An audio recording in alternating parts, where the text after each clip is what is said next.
I should probably hit record now that I'm done bashing my own amazing viewers.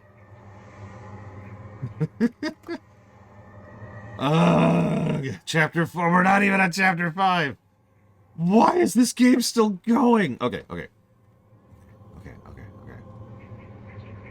You want to do a game jam that centers around designing for people who are blind. One of the most playable games based solely on its soundscape that I've ever encountered is actually a pretty old game. It's called Ocarina of Time. I'm sure you have heard of it before. It is not. It's not a really new game. There are... I'm not even counting speedrunning in this. There are people, blind people, who have played Ocarina of Time because they can play Ocarina of Time blind. And that's all down to sound design. That's the big thing, right? Now, there are other games that are probably better examples than that, but that's one that sticks out in my mind immediately. I know there's other examples, and for some reason I'm just blanking out. Well, see, Punch-Out isn't designed to be played blind. And if you've ever actually followed blindfold Punch-Out runs, you'll know a lot of what they do is kind of insane and very memorization-y. And even in the case of memorization, it's possible to just get a pattern that you cannot predict and cannot tell the difference between another pattern based on sound. Punch-Out is actually a really bad game to play blindfold. That's why those speedruns are so crazy.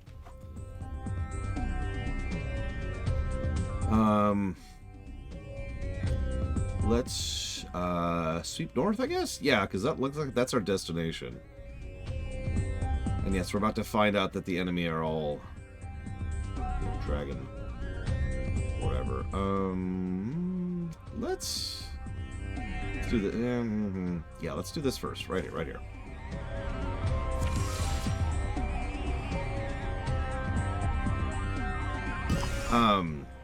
And yeah, so soundscape is such an important aspect of game design.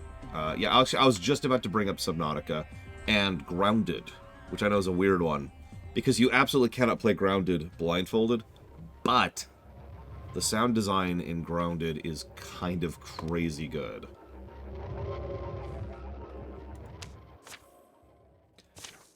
Any game where you can tell what you're fighting just by how it sounds is good sound design.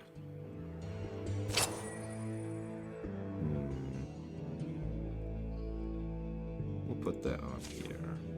Hey, Dark Day, and Ulbrasil, Evo.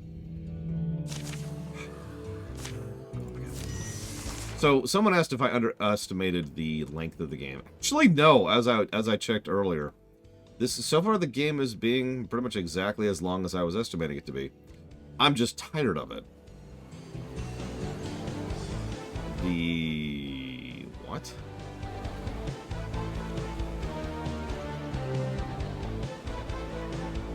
The harsh reality is that the game hasn't really been varying it, and the story hasn't really been carrying it. This is actually a good enough time to talk about anything like that. So, let me use FF6 as an example here, because I just can't stop talking about FF6 lately. You know what? Hang on. Let's really grab this up. Let's play appropriate music while we talk about Final Fantasy VI. I feel like that's a good thing. So, let's talk about Final Fantasy VI. So, Final Fantasy VI doesn't have what I'd call the most variety to its game.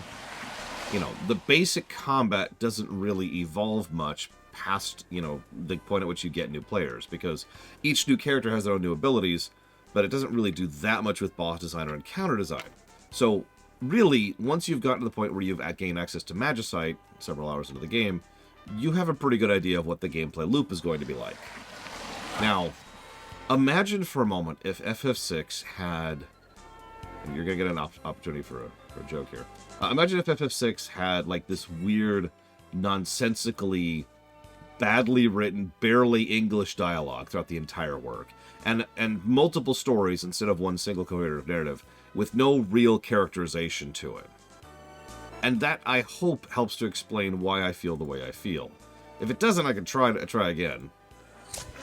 But you need good gameplay, you need good story, You need variety to gameplay, and you need variety to story, and you need some mixture of these things.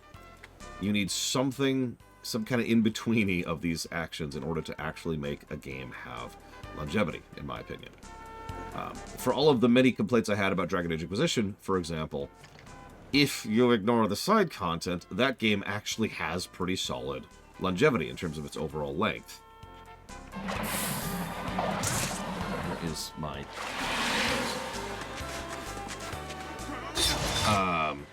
Dragon Age 2, by contrast, fails at exactly the same point. Dragon Age 2, honestly, is a perfectly serviceable game up through Act 2, as I've said many times. But the moment you hit Act 3, the story stops carrying the gameplay, and by that point, the gameplay has already become old. And so the mixture has run dry. You know, the fuel of the longevity has run out, and you just kind of want to get on with it. Does that make sense? Am I explaining this at all? I'm probably not. Here, let me try again.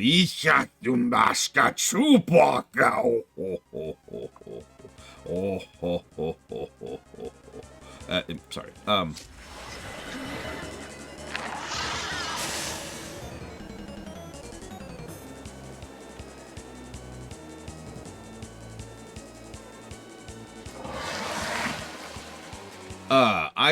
So the version that I know has been played blindfolded was the original N64 version.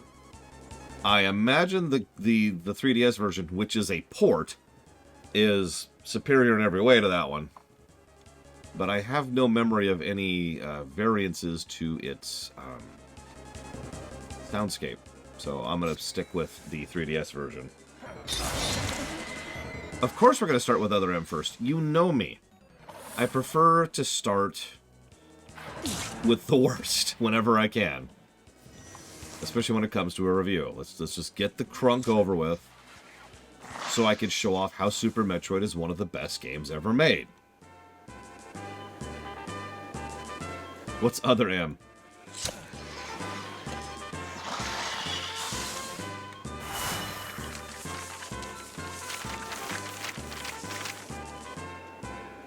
So this came up recently, because I was showing a friend of mine Super Metroid.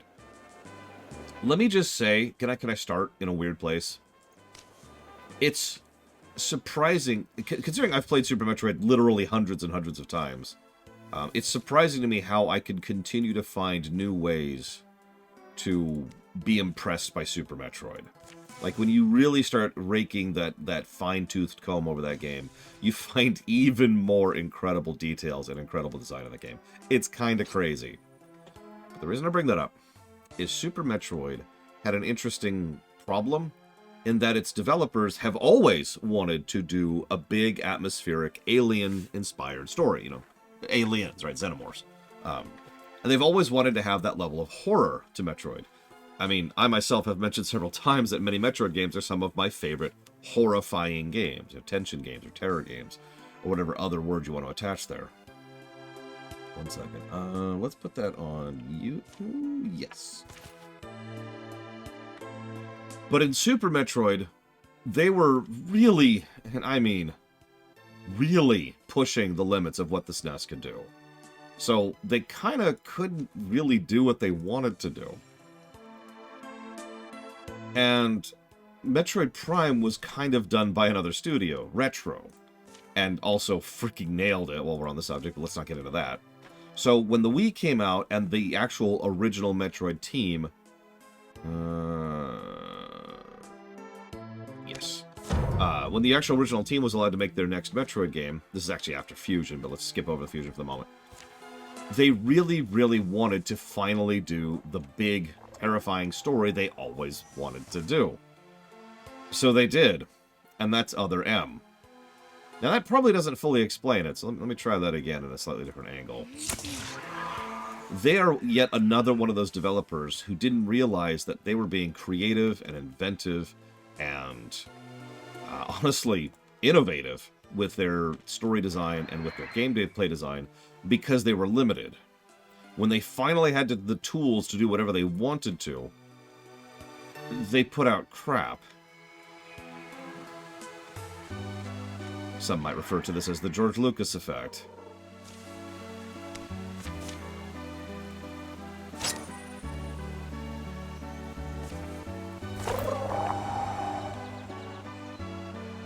Now, I myself have talked many times about how I don't think that having, you know... How do I put this? Yeah, no, exactly, Rex. Super is just kind of crazy how good it is. It's bizarre how good that game is. It's not perfect. But it's just... Man. Sorry, getting off topic. Remind me of that question in a minute, Jar Palmer, that's your name now. You have done this to yourself. I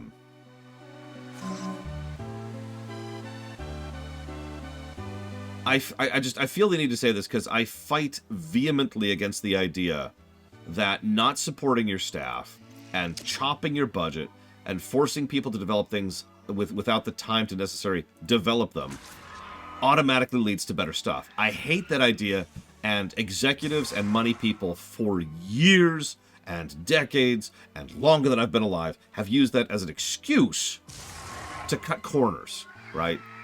To try and be a little bit cheaper about the development of things. And I hate that. Because the argument they always use is how many times we have something like Super Metroid, or like the original Star Wars trilogy, where not having access to the resources demonstrably made the work better. But as the old saying goes, the reason it was so much better was because there were very creative people being very creative. Not because you automatically... That's not a win button, right? It's not like you could just chop things off and make things improved. In fact, there's a reason why... What the hell? Okay, so that's the second time he almost died in one shot. What the crap? These guys hit hard. Okay, whatever. Get out of here. There's a reason why one of the most commonly repeated things to explain why a particular game is bad is rushed development with bad budget.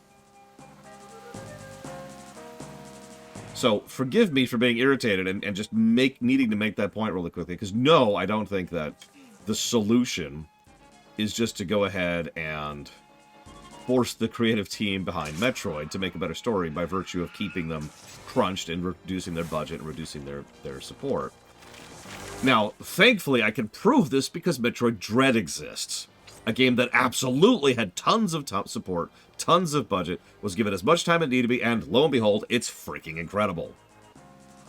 But I think the Metroid dev team really needed that slap in the face that Other M was in order to make Metroid Dread, to be completely honest about that. Because, again, everyone points to Team Ninja for why Other M is bad, and that's not actually true. We're gonna lose, like, my 3 main heavy hitters this chapter. This is gonna suck! And Palbane just keeps dying. Here, have some more armor. Yes, the baby.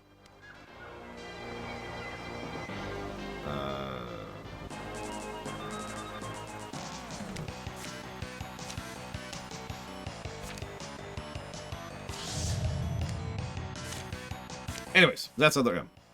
So, Jay Palmer says, will we be including Jar Jar in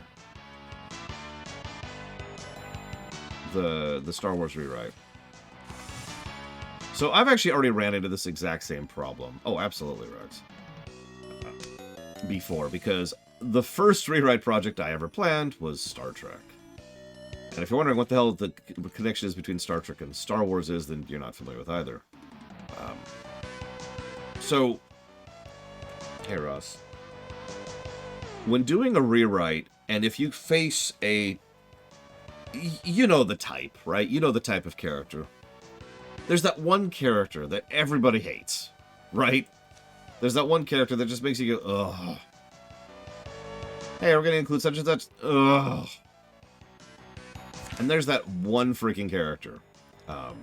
And whether or not you decide to include that character and what you decide to do with that character is kind of a decision you have to make when you're doing the rewrite. Because if you include them at all, it's essentially a built-in hard mode.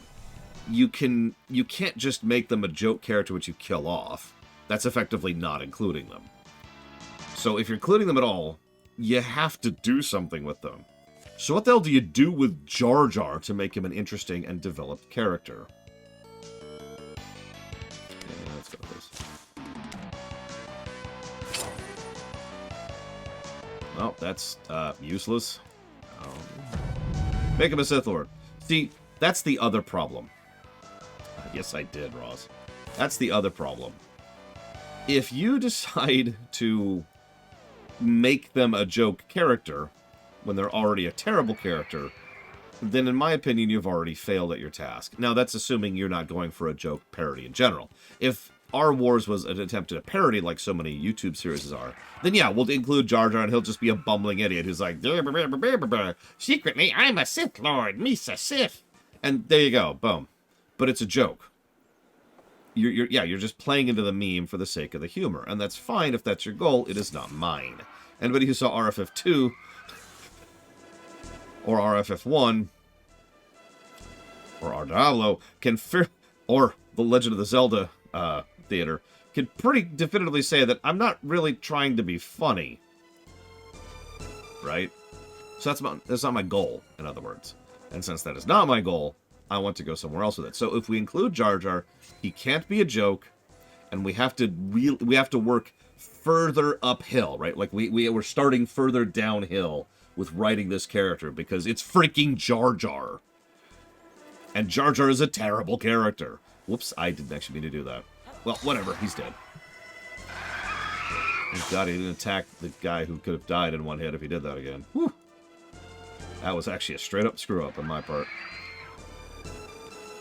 I agree, by the way, Valerian. Mystic Quest. Speaking of someone who unabashedly enjoys Mystic Quest, this soundtrack's awesome. Alright, so yeah, we're not writing out Neelix over on Voyager, and we're not writing out Wesley over on TNG. But the harsh truth is, I'm not sure what to do about Jar Jar, because frankly, Jar Jar is worse than both of those characters at their worst combined. I say without hyperbole that Jar Jar really is probably one of the worst characters in Star Wars.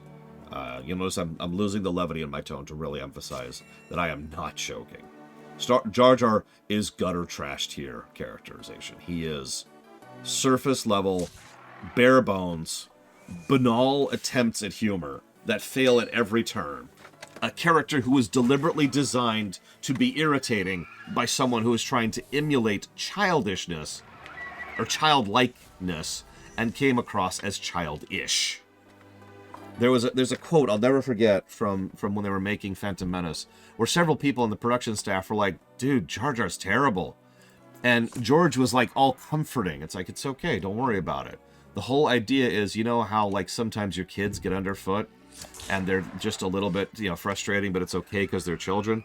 That's what we're going for, and the kids will love Jar Jar. And it's just, he was so far off the mark on that. Yeah, he really dug in his heels on Jar Jar, and multiple people pushed back on him. Yeah, he's an Olaf character, exactly. He was a very deliberate, very badly written Olaf character. Now, I hate Olaf in Frozen, but I will always give him credit for at least being more of a character than Jar Jar. And that's sad, because I'm going to say this one more time, I hate Olaf. Let's push you back here so you live, shall we? So yeah, we actually have, ironically, a bit of an infinite canvas problem with Jar Jar. We could do whatever we want with him. That's true, Jamal. We could do whatever we want with Jar Jar, because he is so vacuous of a character that we're going to take everything that was him and pretty much throw it completely out the window. So all we have left is a blank sheet of paper. He's from Naboo, he's a Gungan, and that's kind of it. That's our list. Where did the...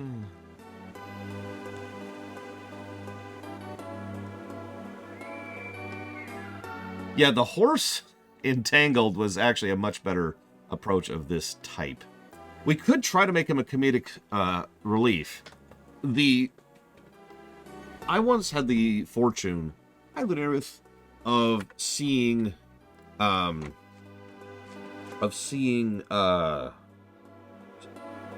episode 5 and episode 1 pretty much back to back, just because of coincidence. And let me tell you, seeing 3PO, who fits the exact same character slot as Jar Jar, and Jar Jar side by side was night and day. Now, I know some people don't like 3PO's humor in Empire, and that's fine. But you can't look at that and not see the difference in the quality of construction between the two. It's also worth noting that 3PO never was jarringly against the tone of Empire, as Evo just pointed out so accurately. 3PO would add moments of absurdism, or, like, he would be kind of the, what am I doing here kind of thing, the straight man sort of approach of, you want us to do what? That's insane. Jar Jar will interrupt a big serious scene to do a fart joke.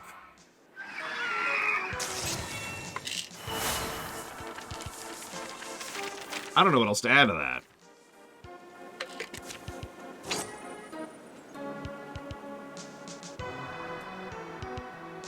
Yeah, no, again, 3PO was just better constructed, whether you find his specific humor better or worse.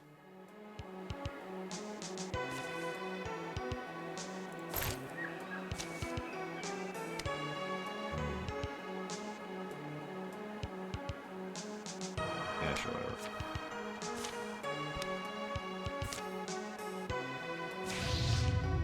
So, we could try to make Jar Jar a humorous character. We could try to make him a serious character. I think Rax or Bragon, someone just mentioned the idea of kind of making him just kind of a everyman kind of a deal. Why aren't you doing this?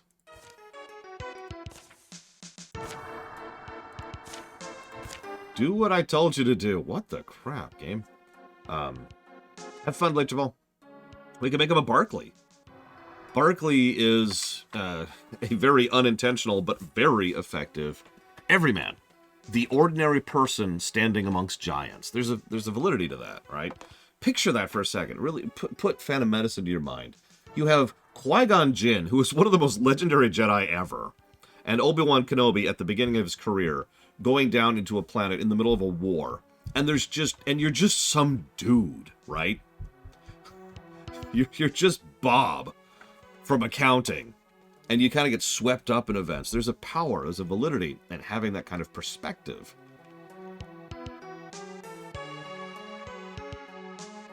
Let's sweep. Yes. And actually, hang on. I screwed that up. Get out of here. There we go. Yeah, Barkley also gets to shine more often than not, as the Star Trek lore run has been reminding me.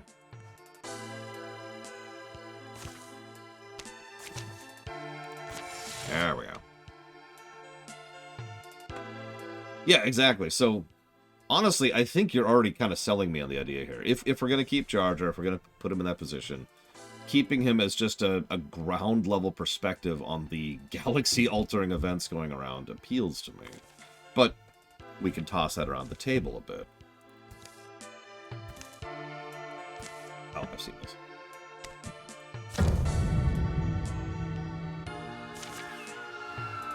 Barkley's so fascinating. Again, Trek lore run, right? So, pressure in my mind. Barkley was so unintentional. The people who wrote Barkley had never heard of the spectrum or autism or anything like that. It's just he was directly modeled off after some real-life tendencies from real-life people that they knew at the time. And, of course, they happened to luck themselves out and got Dwight Schultz for the role. And so you have a great actor doing a role that is surprisingly nuanced on accident. And it just kind of clicked with everybody instantly. That's a good question. We're not to Voyager yet. The next thing we're covering is Wrath of Khan. So, Hoip. Hoip. Okay, so you've got an artifact. What do you have? Nothing.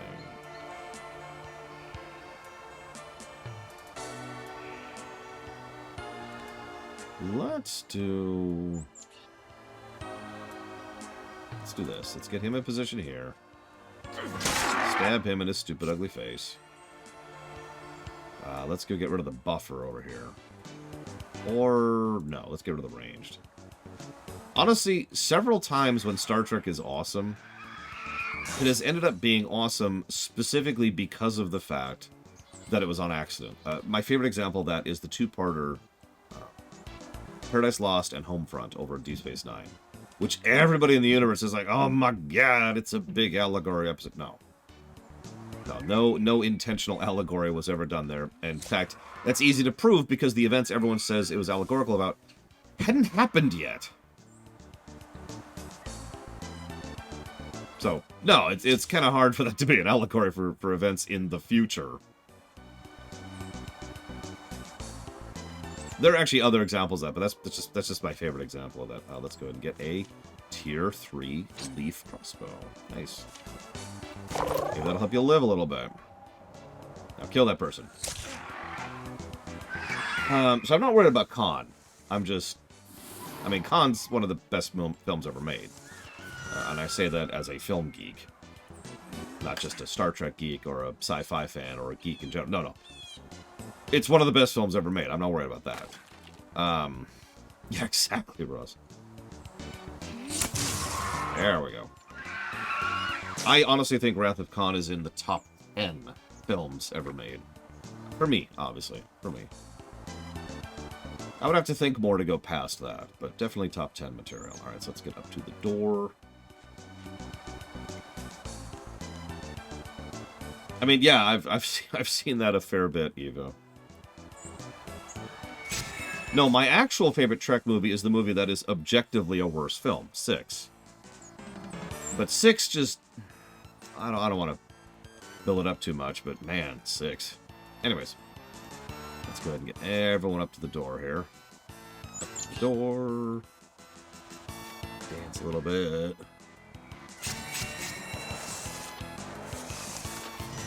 I mean, I'm curious what they will think of 4 when we get there. Uh-oh, it's the Gore Lord! Bum, bum, bum. The most terrifying of all lords.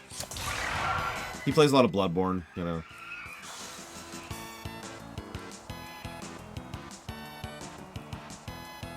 I've heard of one person who disliked 4, but it was a person who was, how do I say this as nicely as possible, had terrible opinions.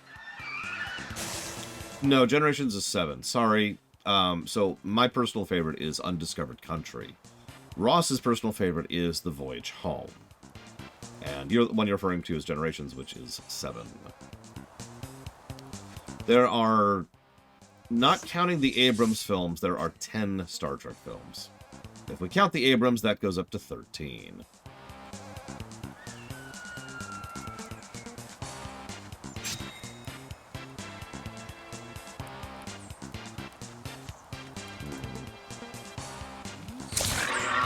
That should be good.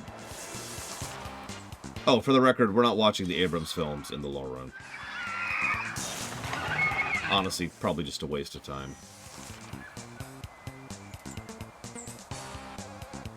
I mean, don't mistake me, I actually agree that Beyond is an enjoyable and surprisingly good film, but it's hard to justify the time expenditure, you know?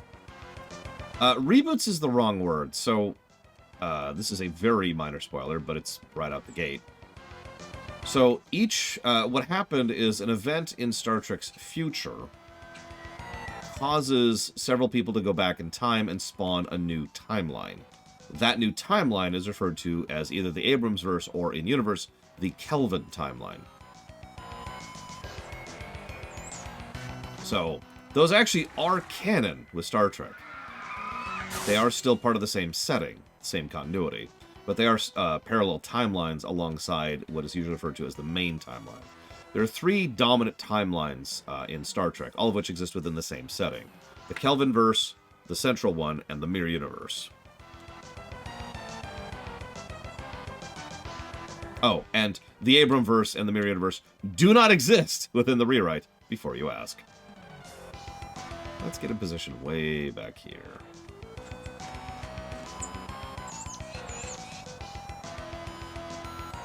I mean, I offer no rancor to anybody who enjoys the Abrams films. Even Into Darkness is not what I would call a lamentation, despite having one of the worst scripts I've ever seen in a film. there's just too much actual quality on display for me to rate those films that badly.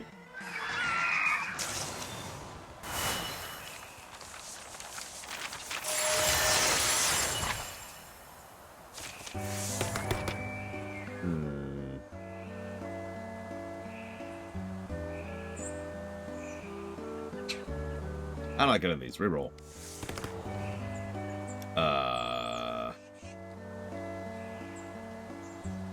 Meh.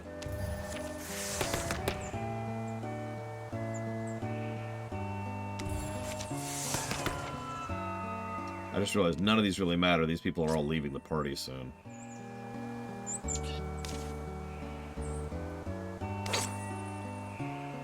First Contact, so we've gone through First Contact by now. We did the TNG films. And First Contact is a solid freaking film. I wouldn't put it on a pedestal, personally, because it is really flawed in several noticeable ways. It has several gaping holes in it that just make me go, ah! It reminds me a lot of Episode 3 of Star Wars, because I enjoy it. I do. And there's some really high-quality stuff on display. And every now and again, they just kind of noticeably go, ugh, and drop the ball. Like, let me use an example of that right off the top of my head. Really? They're starting from all the way over there?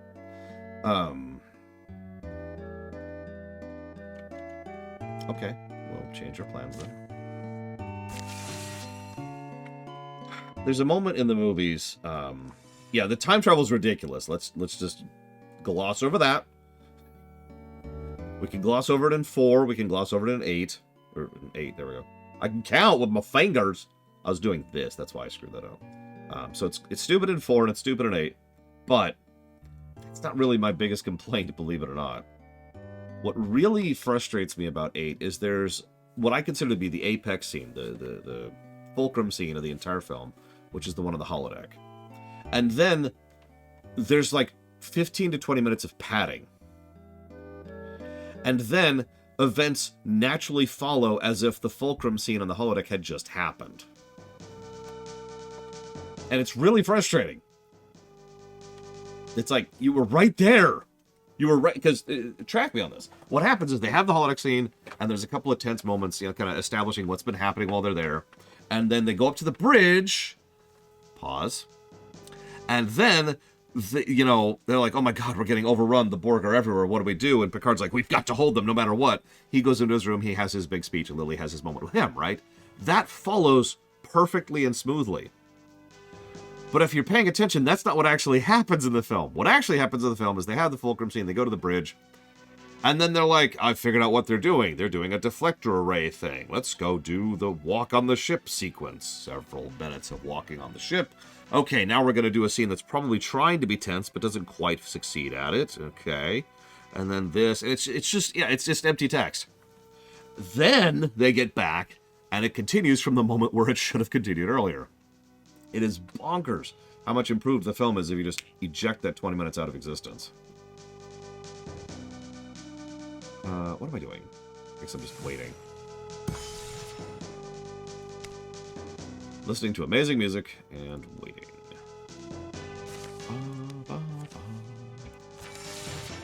Oh yeah, Cochrane's great, and the actor they got, whose name I suddenly can't think of because I'm stupid, was pretty much perfect for the role.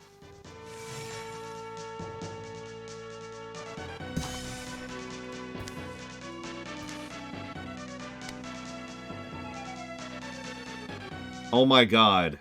Oh my god.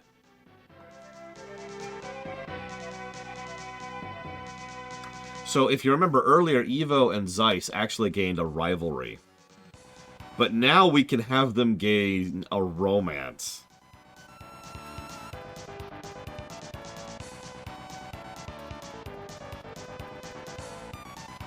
Alright, Evo. I know you already have a son. A husband who is dead, and you've been sleeping with everyone in every town, but it's time to make you kiss your long-standing rival.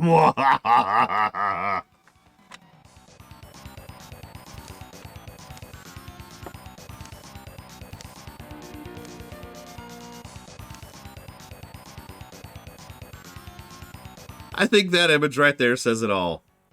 I think that image says it all.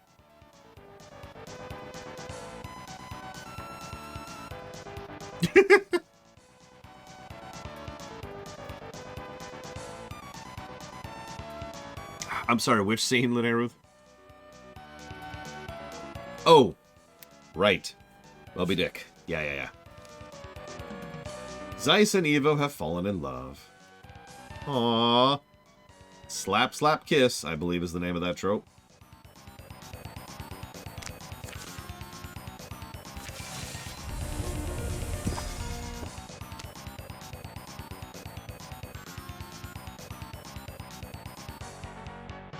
Well, you see, Jay Palmer, it's because they needed to waste 20 minutes of time. By the way, fun fact, if they had the freaking captain's yacht from 9 in 7, it would have been useful. Someone sat down and calculated it like 7 different times. In 7 specific instances. Oh no, we need to do such and such. No problem, to the yacht. But no. I love your first contact, I really do.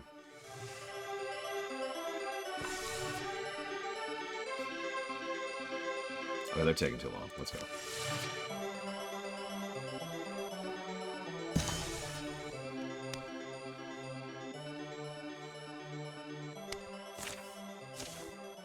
Okay, so, Melkor Blade. Oh, sorry, someone gets wings. So all of these people are about to leave my party except for him, so we'll give it to him. He now has wings. You came back with wings. Yes and no, Ross. It's amusing to me how much I enjoyed, like, for example, Generations and Insurrection, despite how terrible they are. I know that's kind of damning with faint praise, but I stand by it, you know? Nemesis actually did go down, as absolutely bonkers as that sounds. I know that's crazy to think about. If you know anything about me and my opinion on Nemesis, you know how crazy that is for that to actually go down in quality. But, yeah. Again, when you're lore running something, it's different. I've said this for years. Nobody ever believes me. They're like, everything you do is a lore run. No. When you're actually capital L lore running something, you zoom the camera in way more than anything else I do, right? That's why I can only do lore runs on so many things, and that's why we've kind of run out of things to do lore runs on. But when you really zoom the camera in on Trek, it's fascinating how much my opinion has been shifting and adjusting, and Nemesis is so bad! Oh my god! Like, it's so much worse. It is poison. Jay Palmer is, of course, correct for liking this. No, I'm sorry. I can't even do it. It's garbage. It's garbage! I spit on it. I spit on everything about it. I hate it. I hate that film.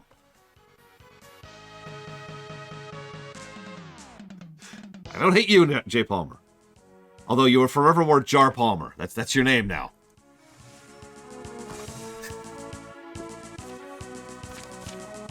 God damn that film. God damn that film.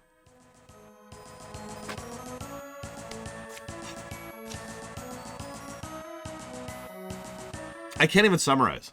I can't even summarize the issues with that film. Because it's just everything. It's just everything.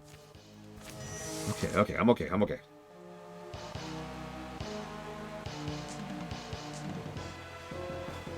Alright, so. Yes, Nemesis actually did go down, in my opinion. Motion picture's a weird one.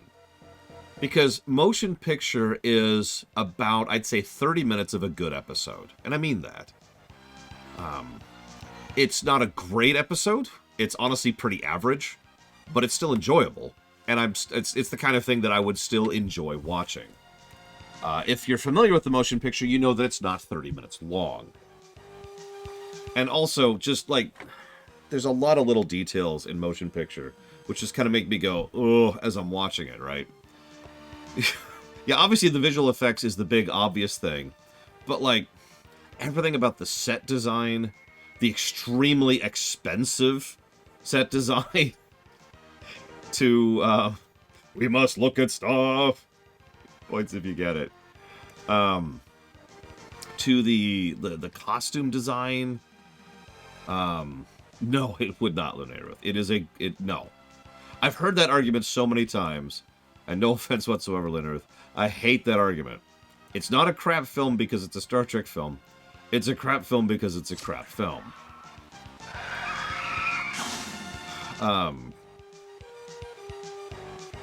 Yeah, what that film does to Troy is extremely unacceptable, even if I've never heard of this character in my life. But, back to motion picture for a second. Like, the set design, the costume design, just some of the weird filler sequences, right? Like, there's this moment in TMP, which I wouldn't even be surprised if most of you don't even remember, where they're like, all right, we need to do the extremely dangerous leaving warp-in system. Now, pause. I've made fun of how stupid that idea is for years. The idea that you can't go FTL inside of a system is insanity. At least in something like Star Trek.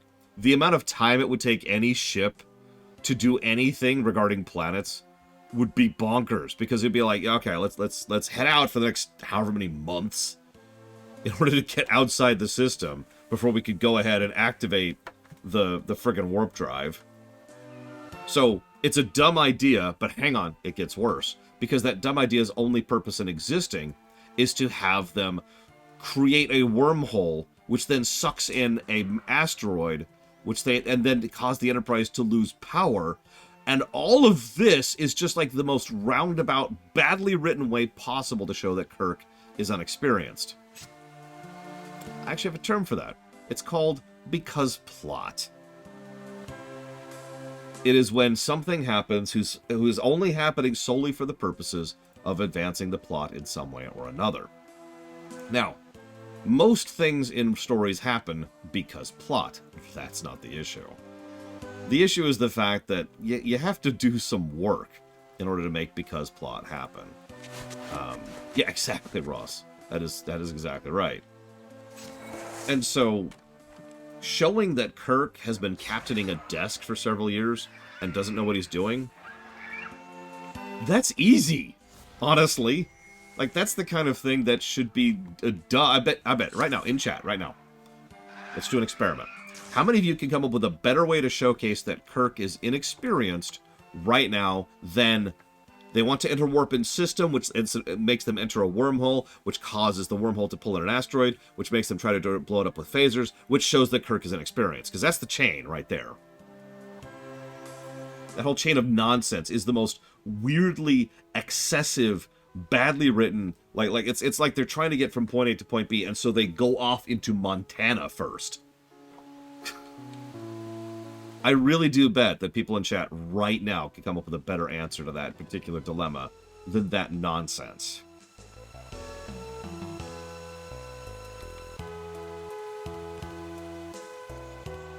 You know what? Okay, I like Mr. Red's idea. He tries to use a specific part of the ship that either doesn't exist anymore or doesn't work that way anymore. So, doesn't work that way. Cool. Already with it. Maybe he hesitates for a second because he's not used to the crisis timing. So when seconds count, he takes a moment because he's used to being able to take his time, right? He's used to decisions being made in the days or the hours, not the seconds. And yeah, as Kira White Noise says, we need to get there as quickly as possible. Give us warp 6. And Mr. Sue's like, sir, we can accomplish warp 8.5. And remember, the warp scale is logarithmic, so that's a substantially faster thing. And you get it. That's 3 better ideas right off the top of our heads than warp-in system, wormhole, asteroid, phasers.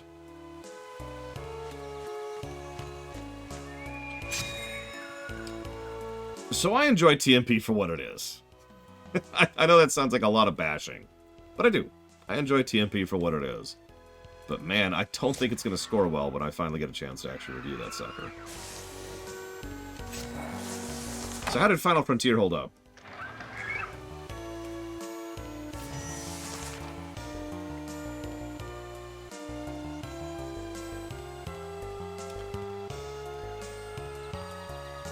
So, I want you to imagine that you're watching a lore run of the Final Frontier. Star Trek V.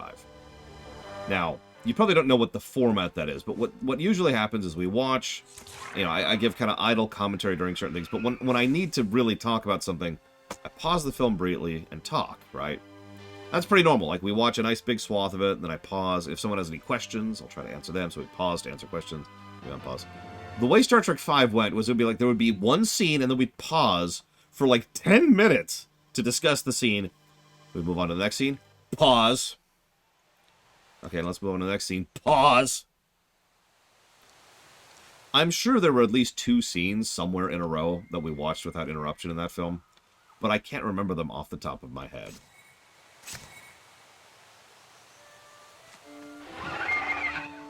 There was so much to dissect about how wrong that film really is. Like, even right at the beginning. Right at the very, very beginning. Alright, we're here on the planet of intergalactic peace. Pause! Alright, let's talk about tone and vibe and understanding a setting.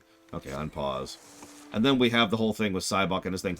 Pause! Okay, let's talk about the whole mind control aspect and the inspirations for Cybok. Okay, unpause. And then we go to the free soloing section, in which case I have to explain what free soloing is and why this is extraordinarily stupid, which then immediately leads into the discussion about the fact that Kirk is a Mary Sue in Star Trek V. And that's me saying that. And if you don't know what that means, I don't use the insult of Mary Sue lightly. You have to earn that from me. I have actually gotten a lot of hackles over the years for how much I have to work, fiction has to work at it to earn the title of Mary Sue from me. Like, people think I'm far, far too strict about that requirement. I stand by it, for the reference. I have never actually changed my mind on that point. Because you gotta earn it. You can't just use that as some generic, I don't like this word. So Kirk is doing... Yeah, Kirk free soloing is the best example of him being a Mary Sue in that. Correct, Jay Palmer. Kirk free soloing is the best example of him being a Mary Sue in that film. 100%. I can even explain this very briefly. So, for those of you not aware, free soloing is when you climb a mountain without the extra equipment and the extra, I can't remember what they're called, but the cables that adhere you to the mountain. There's a freaking term for it, I can't think of it, but the point is, that's your safety net, right? In other words, if you're free soloing and you slip, you die. Free soloing is extraordinarily dangerous.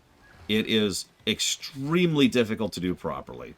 It has a tremendously high risk of, again, death, and people die doing it in large quantities every freaking year.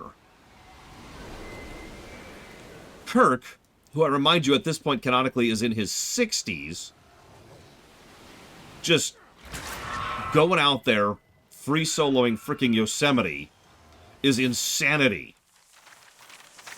And once again, it's very Mary Sue, because there's a lot of things about what defines a Mary Sue, but one of the most definitive things for me, is always the fact that they're just better than you.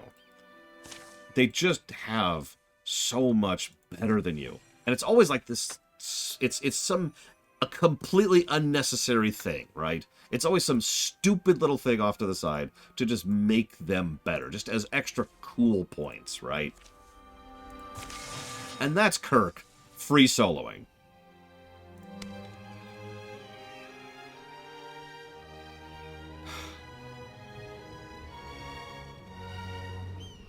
Honestly, probably, yeah, Ross, you are probably absolutely correct. Here, Evo's love interest, go there.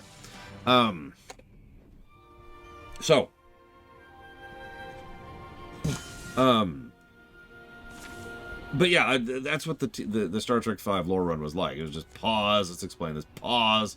Okay, here's what's going on here, pause. Kirk is so stupid. There's a scene, here's another Mary Sue thing. There's a scene where they're fighting Claw? It's Claw or Clang? I think it's Claw. And, he's trying to take out the Enterprise, and they're like, okay, we're in an extremely dangerous, intense situation. No, they're not. And they have to get away very, very quickly. And they barely manage it after doing a daring escape that would honestly kill every single person on the shuttle. And then they shoot a torpedo, and they barely go to warp very quickly. And then Claw gets up angrily, looks over and says, he's good. Naturally referring to Kirk. That's Mary Sue territory. When you're the villain, one of the villains of your movie. By the way, there's 3 villains in Star Trek V.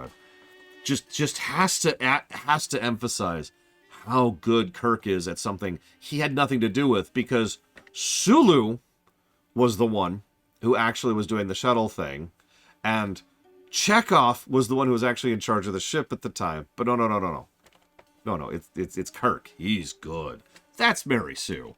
Hi, Babahaj. Sorry, you caught me in the middle of some ranting. Also known as a day ending in Y.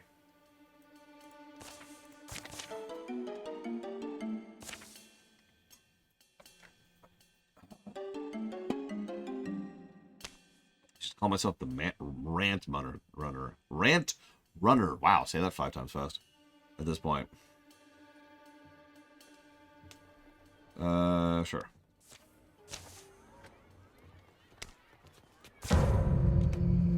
The lore ranter.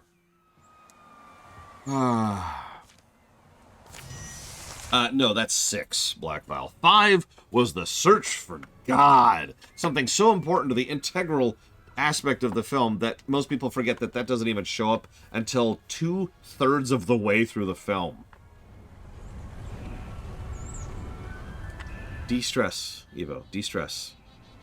Draw to de-stress. Don't get stressed about drawing. Drawing is supposed to be the de-stressor, okay? You're good at this. You're solid. You know what you're doing. I trust you. There's no pressure here. If drawing isn't de-stressing you, do something else. Watch the lore runner for a minute. He's a bald, dumb idiot. He's you can point at him and laugh at him like he's a monkey in a zoo. That's me. That's my job. I am the zoo. I am all the zoo. I don't like this map. All right. Let's do this. Yeah. So to continue. To really continue, I can go to town on Star Trek V. Like, don't mistake me, it was very enjoyable. It was legitimately enjoyable to watch Star Trek V during the lore run. But for the exact same reason that it is enjoyable to MST3K anything. Oh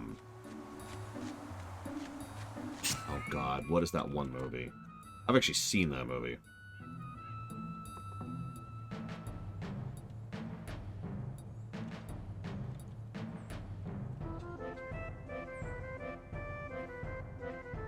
Experiment 910, The Final Sacrifice. How many of you are aware of The Final Sacrifice?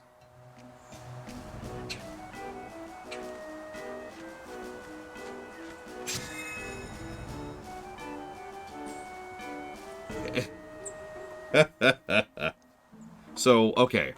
A friend of mine and I are very big fans of Mystery Science Theater 3000. For those of you who happen to be unfamiliar with the format, MST3K is something where there's a bunch of people up there and they watch a really, really bad film and they make fun of it the entire time. It's kind of a particular format, but if you've ever sat down and watched something bad with your friends, you probably get the general gist of it. Like, you probably understand the format immediately. Let's do you. So, a friend of mine and I, Gary, I'll even tell you. Gary and I used to watch a bunch of MST3K. And I am always sympathetic to you, Evo. And most people, admittedly, but also to you. I mean, I think Evo counts as a people. I don't know, we can poll the crowd on that. What do y'all think? we were watching this one MST3K episode, which was about the final sacrifice. And it was so bad, we had to go pick up an episode. We had to find the movie and just watch the movie by itself. Now, I don't get drunk, but I get silly at a certain point. That's the best way I could possibly explain that. And so I want you to imagine here for a moment. What is it? That I'm just there trying very, very hard not to laugh my ass off as we're watching this god-awful film. While my friend is drunk, who is also laughing his ass off at this god-awful film. And it was just... yeah, I was slap happy. I was having trouble breathing laughing. And I'm sure at least some of you know what that feels like.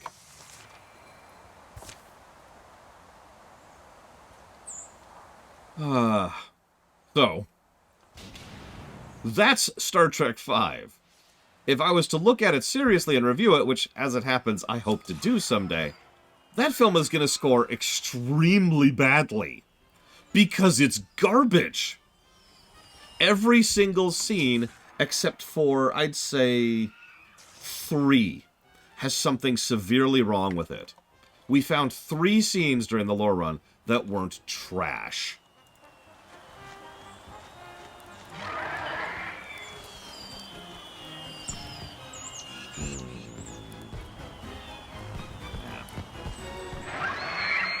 Kill faster. Goodbye. Do I think it'll rate as bad as Nemesis? No. I legitimately don't think anything is going to rate as badly as Nemesis. Once again, leaving the joking out of my tone to get this across. No. So I've been doing a Star Trek lore run since May or so at this point, I want to say. Very slowly. And it's exactly what it sounds like. It's a lore run of Star Trek. It wasn't really intended to be one. It just kind of turned into one rather naturally as I was running a friend of mine through Star Trek for the first time.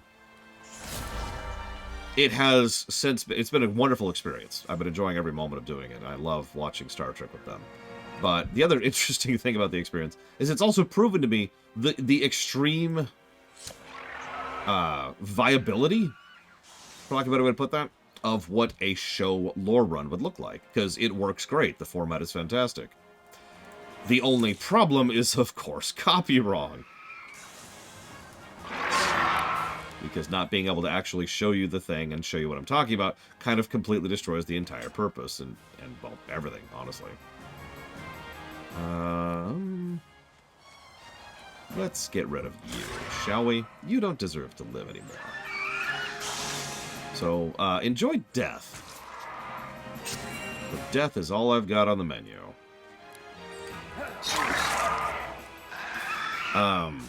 Is Star Trek V better or worse than Rise of Skywalker? Worse. See, here's the thing. I can point to this mathematically, because I'm a weirdo. So, Star Trek V has 3 redeeming points other than being funny to make fun of, which is kind of... it doesn't really get credit for, you know? And those are... it's a scene with McCoy. Some of you probably know the scene I'm talking about. There's a tidbit with the trio right at the beginning at the campfire. And there's another little moment I'm not even going to bore you with, but it's a little bit of world building that actually works surprisingly well. Those 3 moments really are the only really spots of positivity in an otherwise bonkers film. Now let's look at Rise of Skywalker. Rise of Skywalker is such a mess. But the thing about Rise of Skywalker, the really fascinating thing about it, is that it's a really enjoyable film, almost entirely on the gameplay axis. The story, the script, the characters, the plot sequencing, like the story sequencing in Rise of Skywalker is insane. It's like a fever dream, right? Yeah, the ancient Sith dagger is a key to a puzzle from 30 years ago, and perfectly encapsulates the curvature of the Death Star at this one spot. Sure. Whatever, right? Yes. But there is some really solid directing, some good moments, and yeah, it's the production value. The gameplay side of a movie or a film, Jesus Christ, a film or a show is the production side of things. It's usually more of a technical thing. But for example, you would expect a good kaiju film to not have a particularly good story, but to have a really good gameplay. Something we've noticed a lot over in, for example, Star Trek TNG Season 7, is that most of the story axis of TNG Season 7 kinda sucks. But the gameplay axis was actually pretty good. The production values were good, the lighting, the sound, the acting, the directing, the guest stars, the special effects, you know.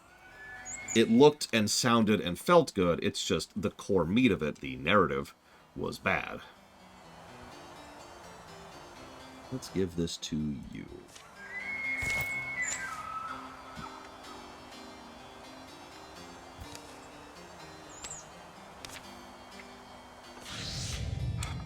And yeah, bad gameplay access is the exact opposite when your film looks bad and looks amateur and doesn't really have good special effects, and you get it. A lot of TOS episodes, especially in the original, not the remaster, would have pretty bad gameplay, but pretty solid story. To use another example.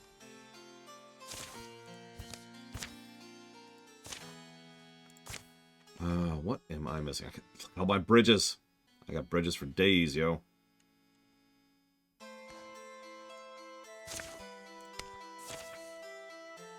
No. Oh, I see what happened.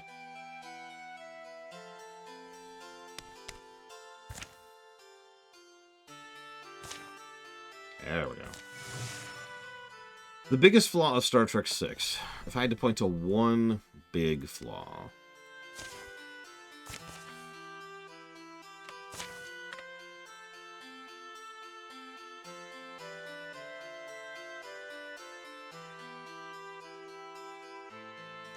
That's actually tricky, honestly. Because Star Trek VI has a lot of little flaws. We'll put that on you. Like, for example, the fact that all of a sudden the Enterprise is the ship that was scanning gaseous anomalies from the beginning of the film, instead of the Excelsior. Because Shatner was an idiot. Or, the nature of how the destruction of a single moon could cause that large scale of damage to an interstellar empire.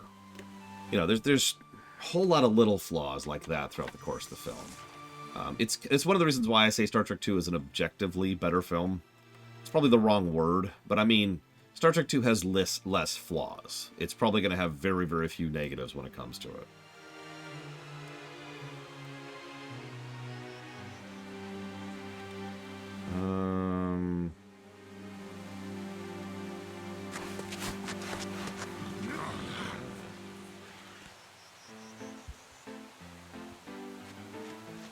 If I had to pick out a biggest flaw of 6...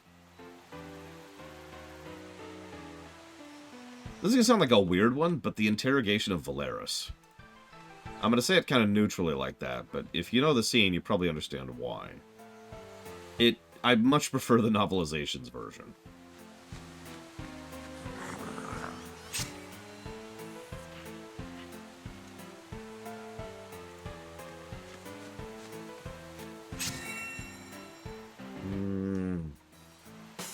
Yeah, as you might imagine, I've read all the novelizations.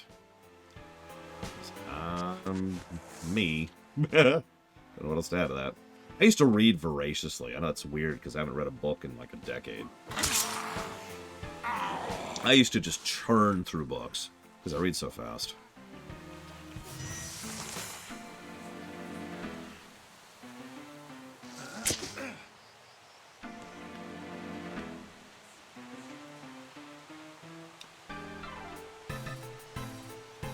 It's an interesting question, Ross.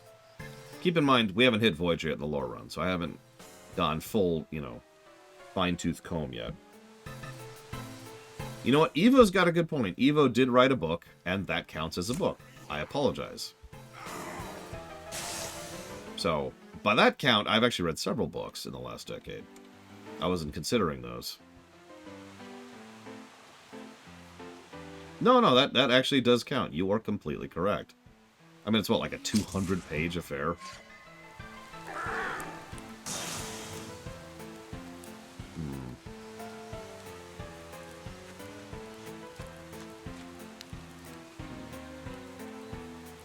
Ignore Evo. It counts. Remember, Evo, whatever you say that's wrong about yourself is wrong. So TNG is an interesting one because you'd assume it leans towards gameplay, but it actually shifts across the show. Season 1 has really, really bad gameplay score. Like, aggressively bad. There are many reasons I call it TOS Season 4, and that is one of the reasons why. Planet Soundstage is something I've made fun of for years, but nowhere more than in TNG Season 1. It's awful. And yeah, they don't have, the cast doesn't have the chemistry, and the directors don't know what they're doing. Even really basic stuff that you're not really supposed to think about, like the lighting, is bad in TNG Season 1. It looks bad, it feels bad. They occasionally get the music right, but the sound design isn't there. We're about to watch Star Trek II, Mike Romano. TNG Season 1 isn't a first game, and that's part of why I come down on it so hard. Please remember that most of the people who worked on TNG Season 1 were TOS veterans. Roddenberry brought back a huge swath of people from the TOS days to work for him. Now, over the course of TNG Season 1, they all left. Every single one of them quit one by one until it was just the new crew left over. But they didn't really have the excuse of this being their first rodeo, you know what I mean?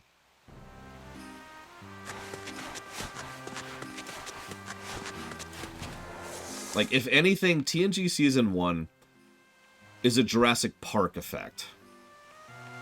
Because all the pieces were in place for it to be as absolutely terrible as possible.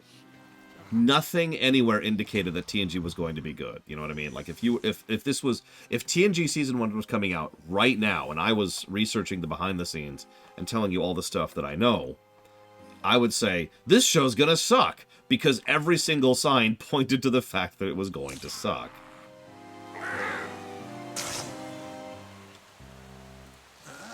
Like, it was universal.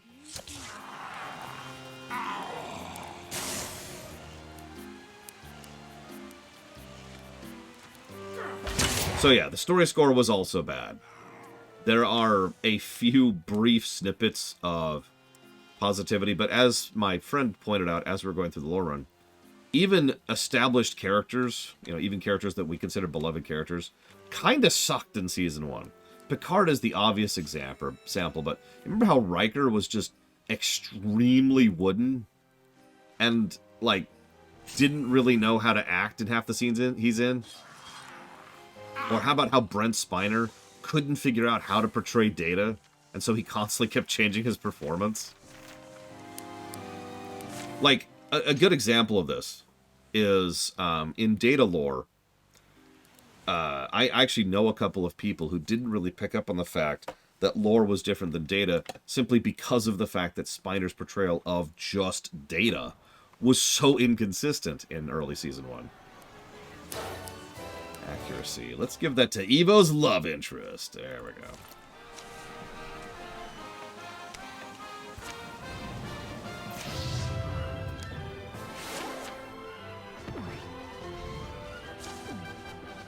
And yeah, Picard is just... Oh.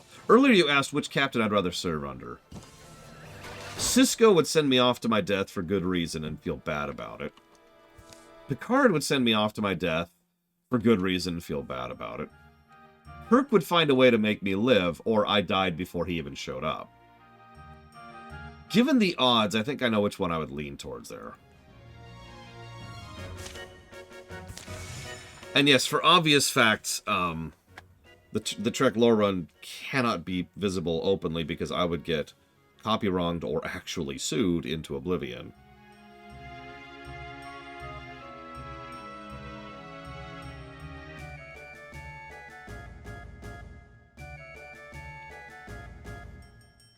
Yeah, Archer doesn't even know my name, and Janeway doesn't even care. Flip the video upside down. Only it were so easy.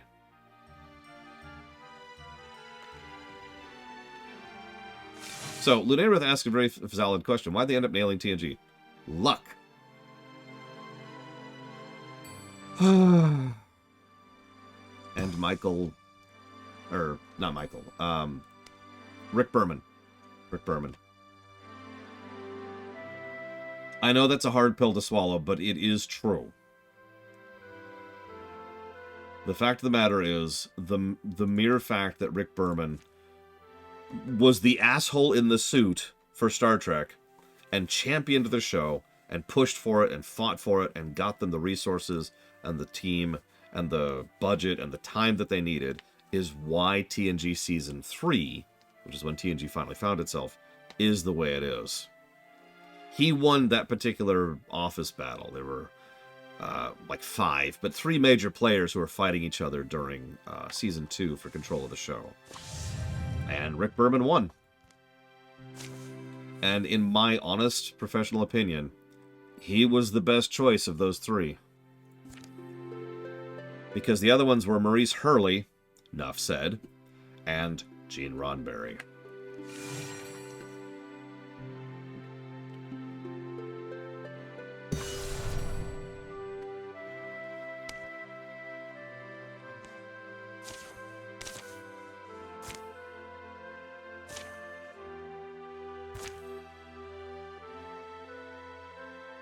I do hate Roddenberry.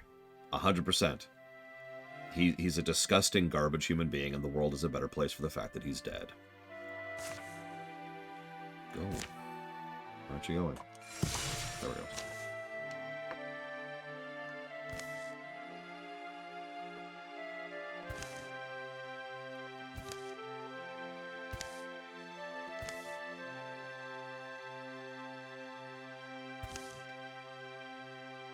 I mean, what is there to retcon, J. Palmer?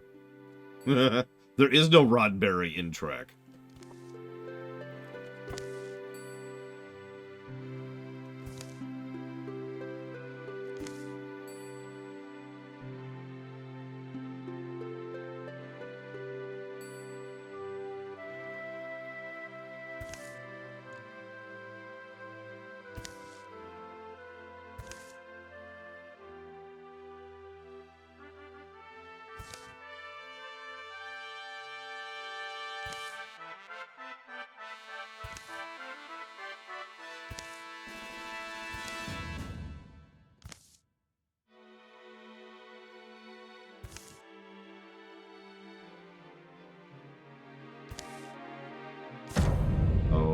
Okay.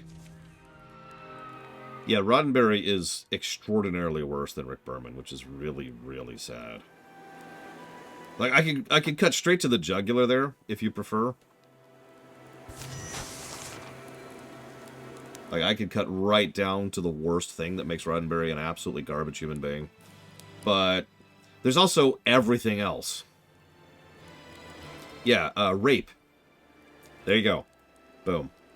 You're welcome, YouTube.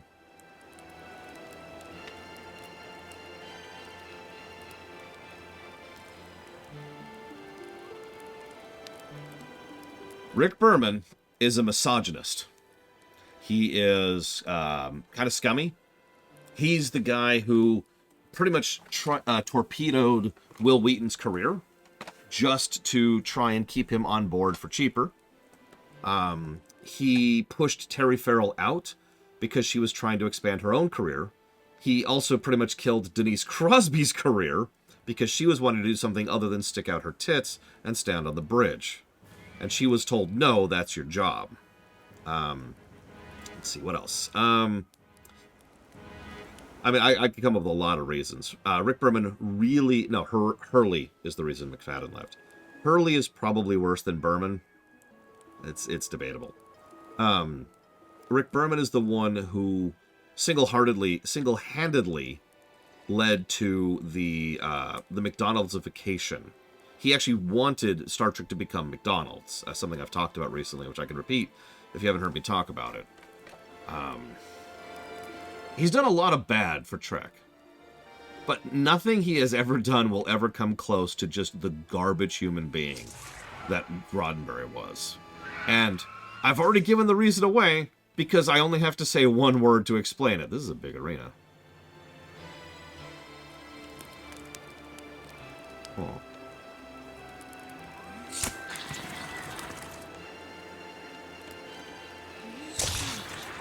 Like, once you've crossed that line, I don't really get the... I don't really care about the rest of it. Yeah, Berman also did something really unusual that actually puts him in the reverse of Roddenberry. Remember, Roddenberry was the asshole who gave so little of a damn about Star Trek that he was willing to kill it twice in his career. And he was willing to just walk away from it like it was just some other random show and didn't matter to him at all. Rick Berman went to bat for Star Trek for years and kept Star Trek on the air. The reason we have Deep Space Nine is because of Rick Berman. The reason we have the TNG movies is because of Rick Berman. The reason we have The Undiscovered Country is because of Rick Berman.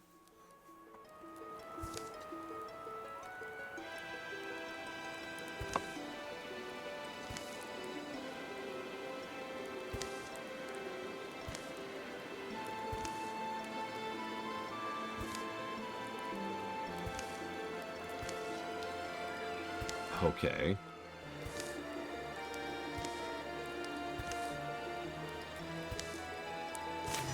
Okay. Yeah, that's bad. Yep, it wants me to run. That's what I figured. No, yeah, absolutely, Dark Prince Revan. Just...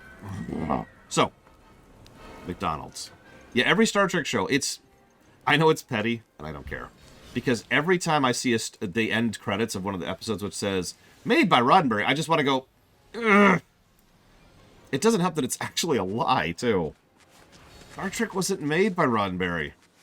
Roddenberry doesn't even get, like, creator credit on Star Trek. At least he shouldn't. Oh, that's gonna suck. Okay, can I make it? Nope.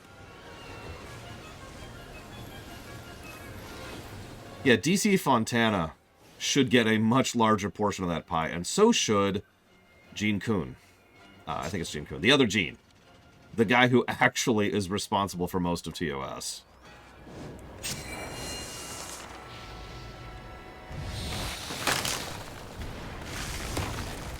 Jeez, that's a lot of damage.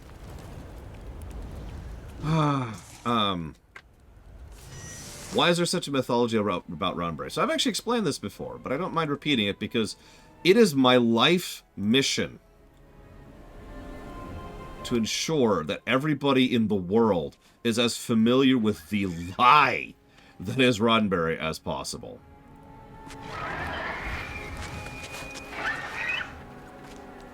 To really explain this, I cannot give you a simple answer, okay?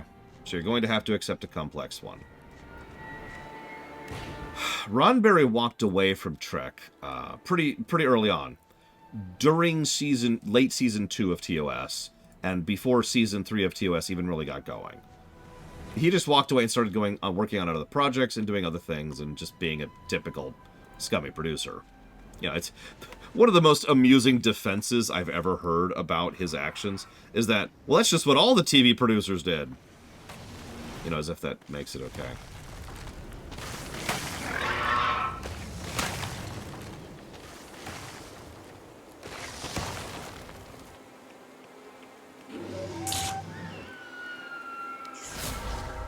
So he pieced out. Now, after TOS was finally canned at the correct time, although nobody did that on purpose at the time. Can I make that? I can make that. I can do it.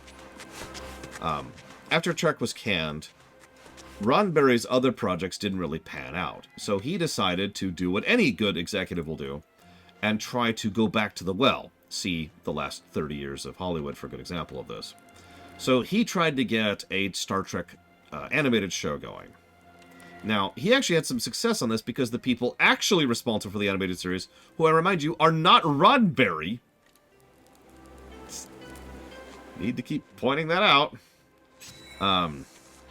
But, you know, the actual creators of the animated show were like, yeah, no, we can make this happen. We'll get these people involved.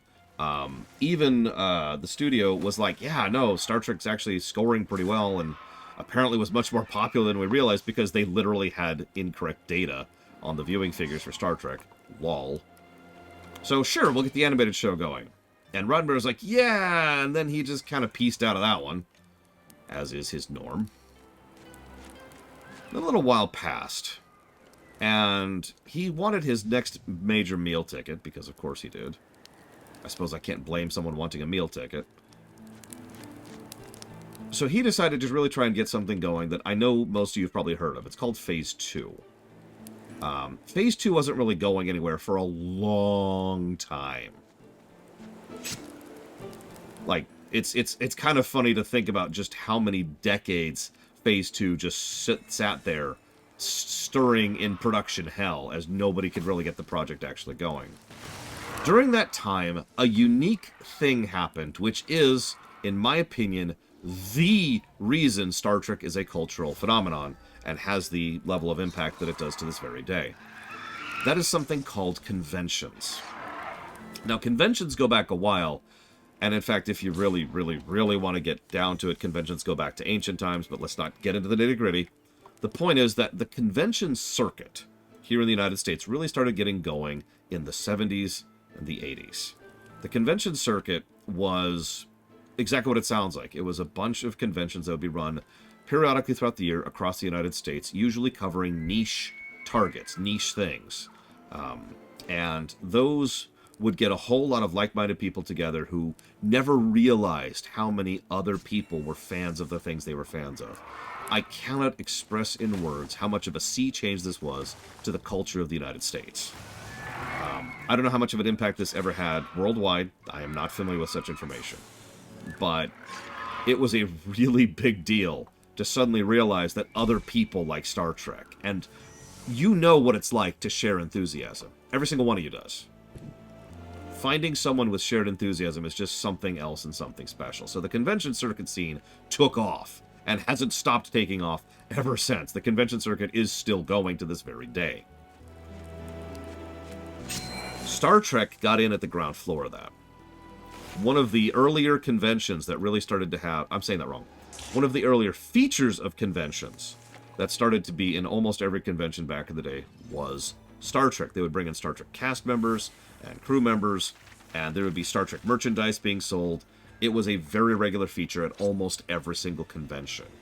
Lots of people who worked on TOS, even like bit actors and actresses, I talked about this during the TOS Ruminations, who just did a little side stuff on the side, they were able to make a living by running the convention circuit. Forgive me for the long answer, but you need to understand how big of a deal this was culturally at the time. Pause.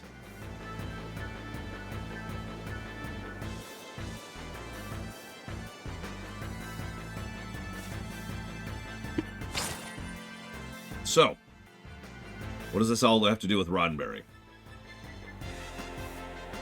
Roddenberry figured out pretty quickly that the convention circuit existed. And he decided to go ahead and start running the convention circuit. And have you ever worked on a project? Also true, Rex Hymus. Have you ever...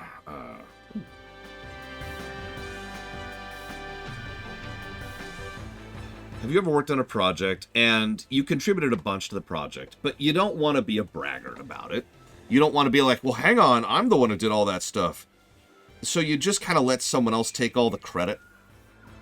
Does that sound familiar to anybody out there? I'm sorry, I have a very strange itch on my back. Forgive me. There it is. It's like a lower spine. So a lot of the Star Trek alumni, the original writers, the original creators, the original producers, the original actors, all just kind of didn't want to take credit for Star Trek. So they all just kind of backed off. And Roddenberry took credit. He spent, I think it's like 20 years in total, just running the convention circuit, constantly maintaining the idea that he was the creator of Trek, and slowly building a cult of personality around himself.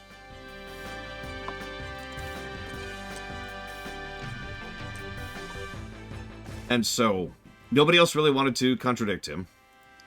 And pretty much everyone involved was either otherwise busy or moving on to other things, or didn't care. And Roddenberry spent years upon years upon years ingraining it into a new culture that he was the one who was the reason for Star Trek existing.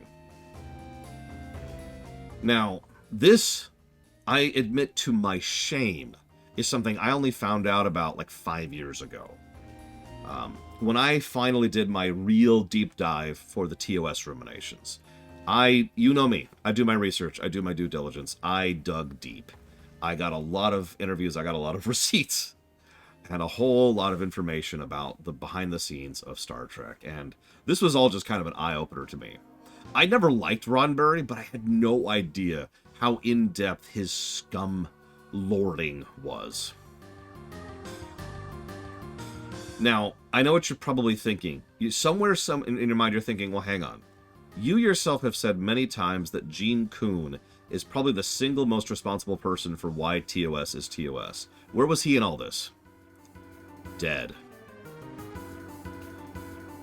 It is a great and damned shame that Gene Kuhn died in 1973. And for all the obvious reasons. But it means the individual singularly most responsible for making Trek was literally no longer there to contradict Roddenberry, who just kind of swept in and started taking credit for all the things Kuhn had done. It was not until late 80s and early 90s when essentially other people started noticing what Roddenberry had been doing at that point for decades, that they were like, hold up, that's not true. And a lot of the original actors started coming forward and saying, yeah, no, Roddenberry didn't have anything to do with any of this crap. And we started getting interviews, and we started getting collations of this. And that's actually a good question, Ross. I'd have to look at the timing on that. Shatner himself, credit to him. This is back when Shatner had actually stopped being a dick for about a good 10 years of his life. Shatner himself went around and went out of his way to try and enforce the idea that Roddenberry was not the man who created Star Trek, and actually personally interviewed a whole lot of people and getting their input on who was responsible and who did what.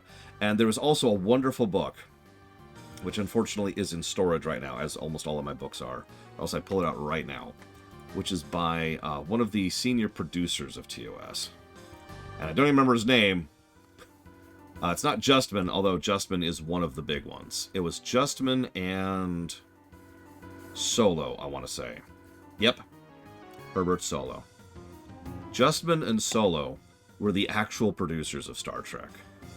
And the two of them who sat down and put together this book, and it was literally just, we're setting the record straight. It was literally, set the record straight, the book. It's actually kind of funny.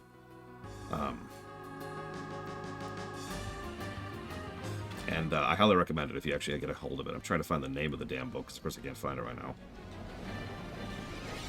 There it is. Inside Star Trek, The Real Story by Herbert Solo and Robert Justman.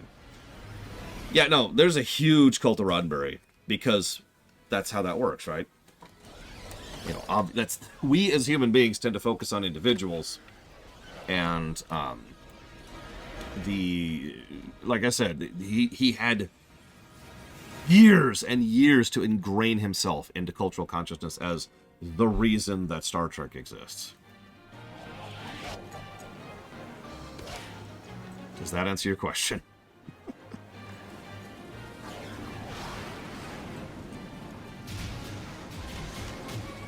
Also, really quick, you asked when Roddenberry got shoved out of TNG. That would have been in mid-1989.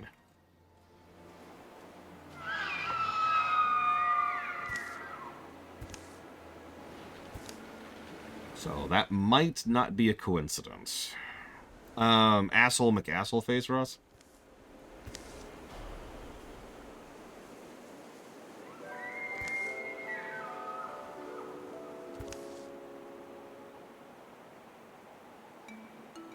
Wait, what?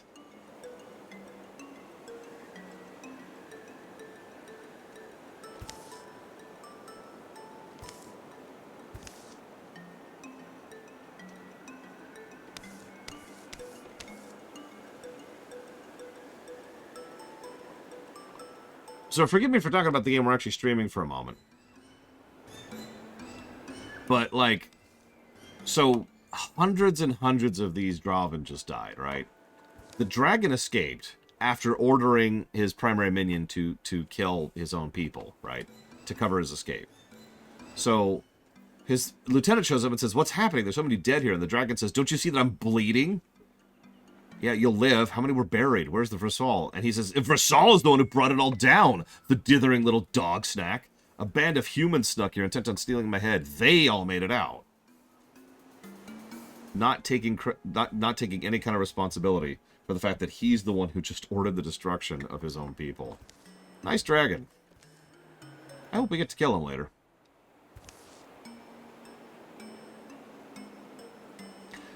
More humans come. I was beset suddenly with no chance to fight back.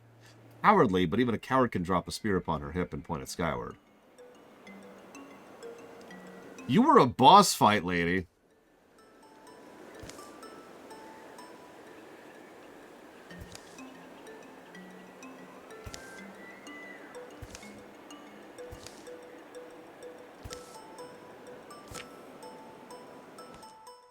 And then 5 years pass.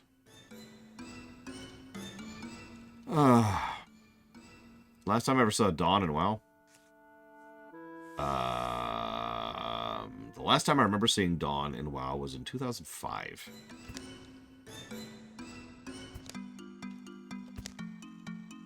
Evo was acquired by a family of cats for a few seasons. Yeah, no, it's been a minute, Euro.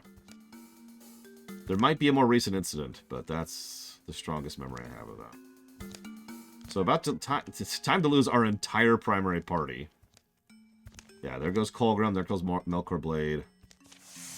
There goes Evo. Ugh.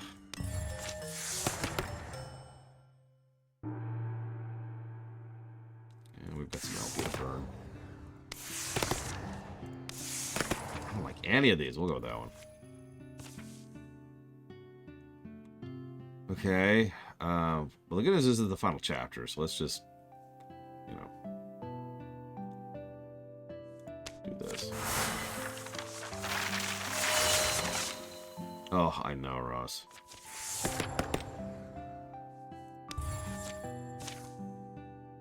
Yeah, let's be clear. Prodigy is Voyager 2. In a good way. I haven't even watched it, I know that.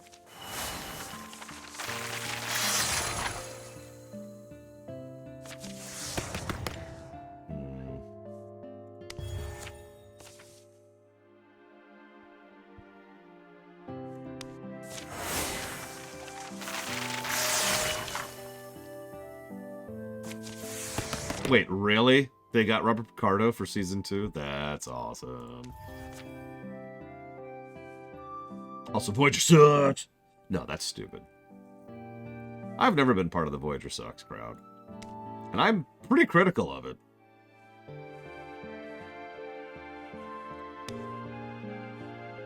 Like, pretty unapologetically, but still, I don't know.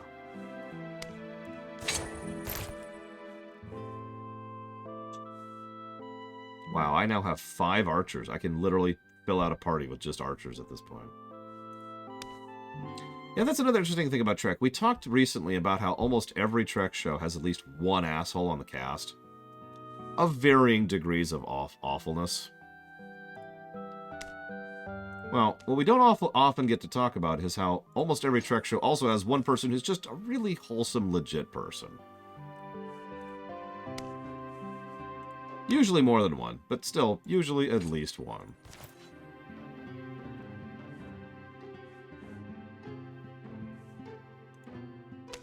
Yeah, Garrett Wong and Robert Picardo. And,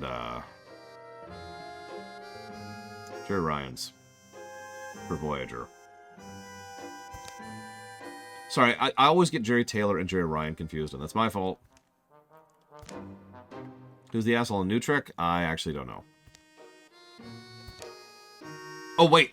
I know exactly who the asshole is in New Trek. Patrick Stewart. All right. Let's see here. That is a joke, but well, there's a reason for that joke.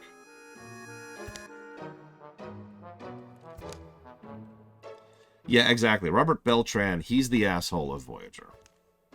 He's actually the only one. So that's nice.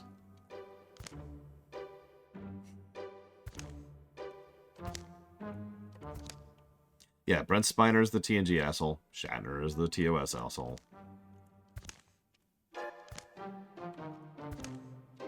Yeah, go read Robert Beltran's Twitter sometime. Or better yet, don't.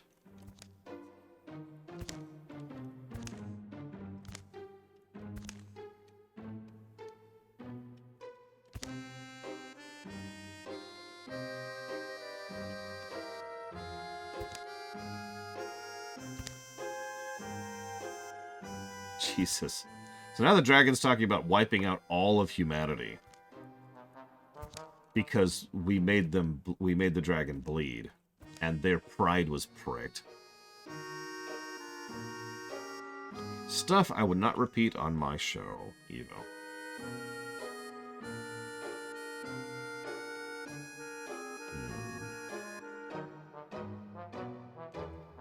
Looks like Bray is our bridge builder.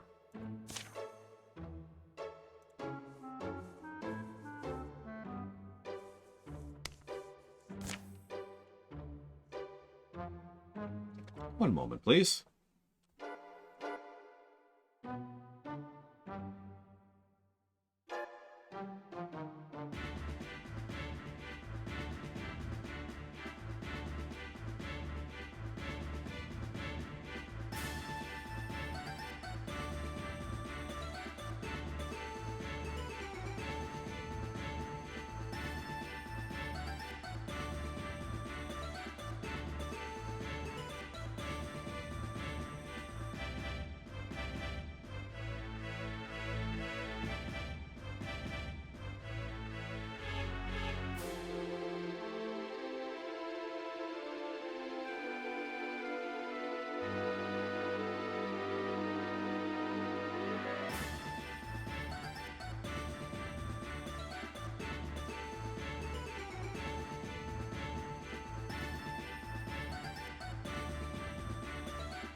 I agree that Chakotay was not a good role and was dealt a really bad hand as an actor and as a character on Voyager.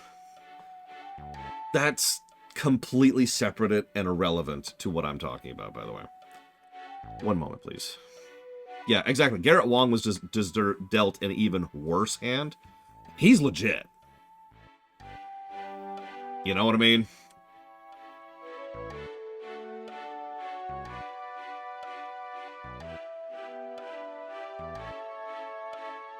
See, that's the interesting thing, Mike Kamano. I do like your question because I know what you mean. What you're saying is, how is Spiner as an asshole? But I like the idea that what you're actually asking me is, why is he an asshole? And then, like, we get this, like, behind-the-scenes shot of when he was a young lad and all the kids bullied him. But that's not what you're asking. 1 second. So I think this is my right. This is my party. It feels right. But no, here's the funny thing. Spiner's just a prick. Like, he really is. He's just an asshole. I'm actually not being facetious. He's probably the least bad of all of the people I have just mentioned. He is merely a dick. Like, think Jonathan Frakes, right? And how Jonathan Frakes is just this warm, affable, friendly, charismatic, nice guy who goes out of his way to help others and to try and take care of his fellow cast members and take care of his fellow crew. And he's just a good person, right? That is the opposite of what Brent Spiner is. Brent Spiner's just a dick. Yeah, he's not a horrible human. Once again, Rick Berman, Gene Roddenberry. There's a gradient involved here.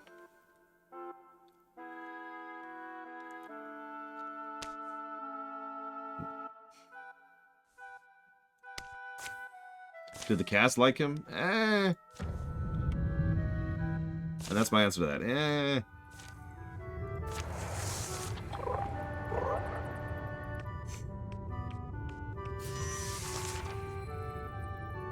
Avery Brooks is hard for me to put a finger on. So, for those of you not aware, Avery Brooks is actually kind of infamous for being very standoffish. He is well known for being the kind of person that's hard to get along with. But I don't know if he's a dick, or if he's just, well, for lack of a better way to put it, abrasive. I've known abrasive people in real life, and they're perfectly good people. They're just abrasive. You just kind of have to work over that little wall there, right? So, from what I've seen, I wouldn't call Avery Brooks a dick, but I have to admit, in the interest of honesty, that I haven't seen much of him outside of Deep Space Nine. Unlike almost every other Trek alumni, his career has been interesting. And yeah, it's it's worth noting Avery Brooks, Avery Brooks wanted to quit Star Trek many times and was only pulled back because of a multitude of different circumstances.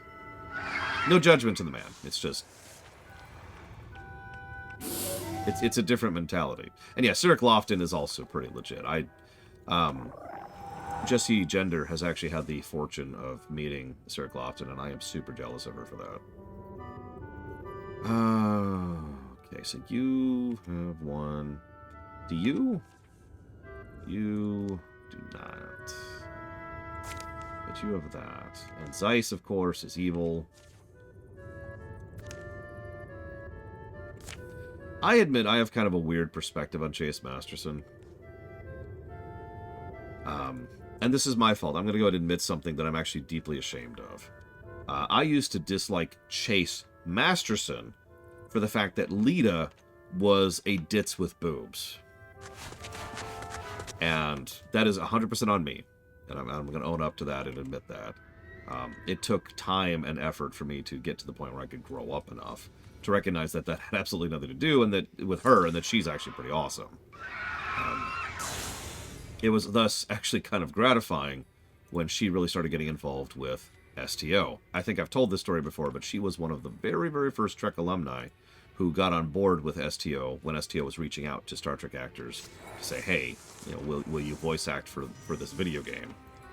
And she was one of the very, very few people who was willing to not immediately turn up her nose at the idea of voicing for a video game. So, if you ever wonder why Admiral Lita is such a recurring character to this day in STO, that's why. She deserves it, though. She's cool.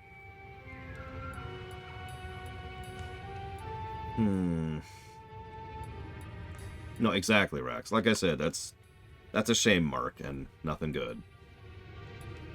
You... Yeah, let's go ahead and try it on you.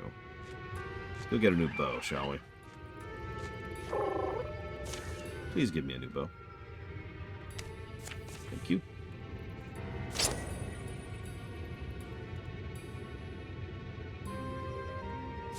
Agreed.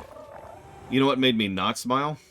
How much the cast just turned their head at what happened to Terry Farrell. I'm sorry, I shouldn't spread negativity like that. Most of the cast was pretty on Terry Farrell's side, from what I've seen. The big exception to that, the one huge exception to that, is Ira Steven Behr. I've spoken before about how my opinion of him just kind of slowly went down over the course of covering DS9. Nothing hurt that opinion more than his reaction to what happened with Terry Farrell. That's just... It's such a... I don't even know how to put it. It's, no, I wasn't part of that. I had nothing to do with that. There's a term for that. It's actually a legal term for that. It's when you try to frame a situation as if, even though you were adjacent to illegal activity, It had nothing to do with you. If I had known about it, then I would have put a stop to it immediately. Bull crap. Sorry. Negativity. I apologize. You know what I like about Deep Space Nine? Let's switch to positivity for a second. Because I can just do this on will. The fact that despite the fact that they had Rick Berman and then Michael Piller and then Ira Steven Behr, 3 terrible showrunners as their showrunner over the course of the series, Deep Space Nine is Deep Space Nine. I don't mean to overemphasize, but do you know how unusual it is that that show is as good as it is? Given all that.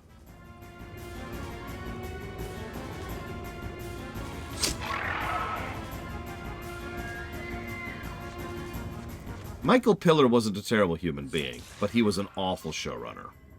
He had no idea what he was doing. And he was very ill-suited for the job. What's funny is Michael Piller isn't a particularly good writer either. Like, some producers are better writers and some writers are better producers, and there's some back and forth in this. But Michael Piller, near as I can tell, wasn't good at anything.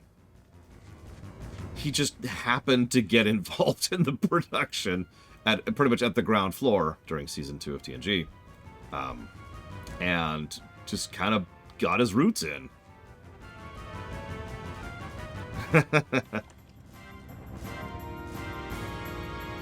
So hang on, let me answer Lunero's question first. So, how is Seven such a good character even though she was hired as eye candy? That's actually a really good question, but the answer is threefold. First, Jeri Ryan. She is a great actress, and she carried that character so hard, even in scenes that really shouldn't have worked as well as they did. She also was pushing up against Kate Mulgrew. Now, you remember how I just mentioned how I used to hold Lita against Chase Masterson?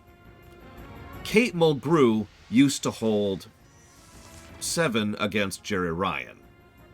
Sorry, I know it's a lot of names in a row, but you get my point. And that led to some struggle and some aggravation, and let's just say that absolutely made Jeri Ryan's job harder with regards to playing 7 of 9. Now, the interesting thing is, you're probably saying, she has. Kate Mulgrew has since walked that back and publicly apologized about that.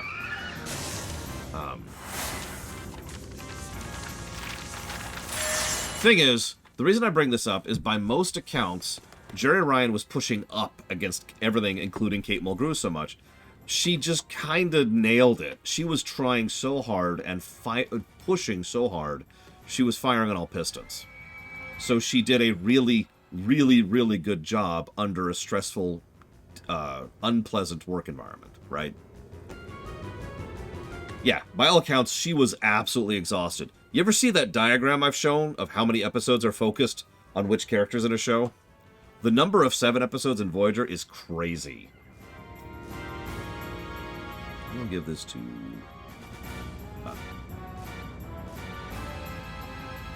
you, I think. Oh, absolutely. Which brings me to the second reason that 7 was an awesome character. The rest of the cast. As much as Kate Mulgrew was making her job harder, everyone else was making her job easier. I've talked before about the wonderful chemistry of the Voyager cast, which is, in my opinion, to this day, the best chemistry of any Trek cast. And a lot of that is because of how close they were off camera. Still are, in many cases. Still are.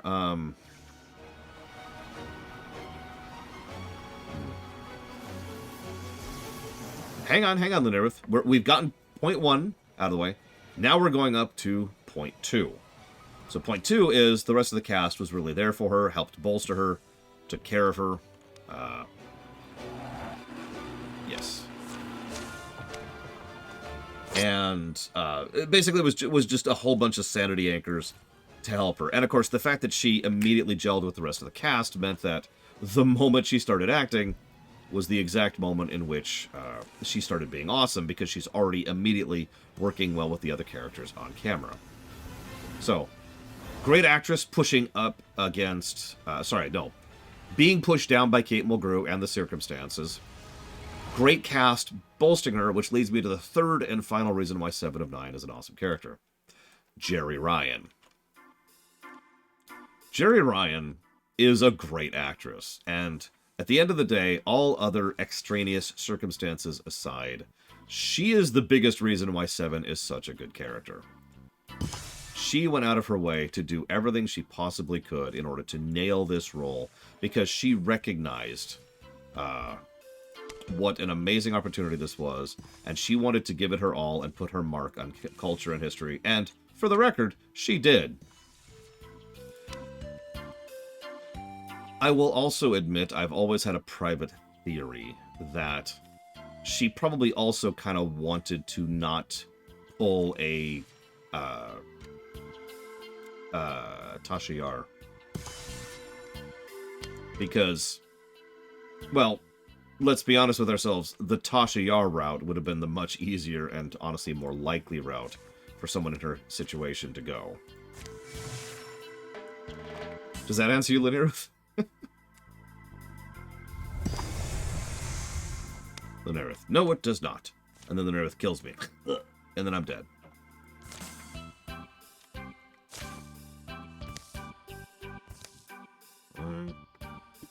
At this point, I haven't seen a new one of these in a long time.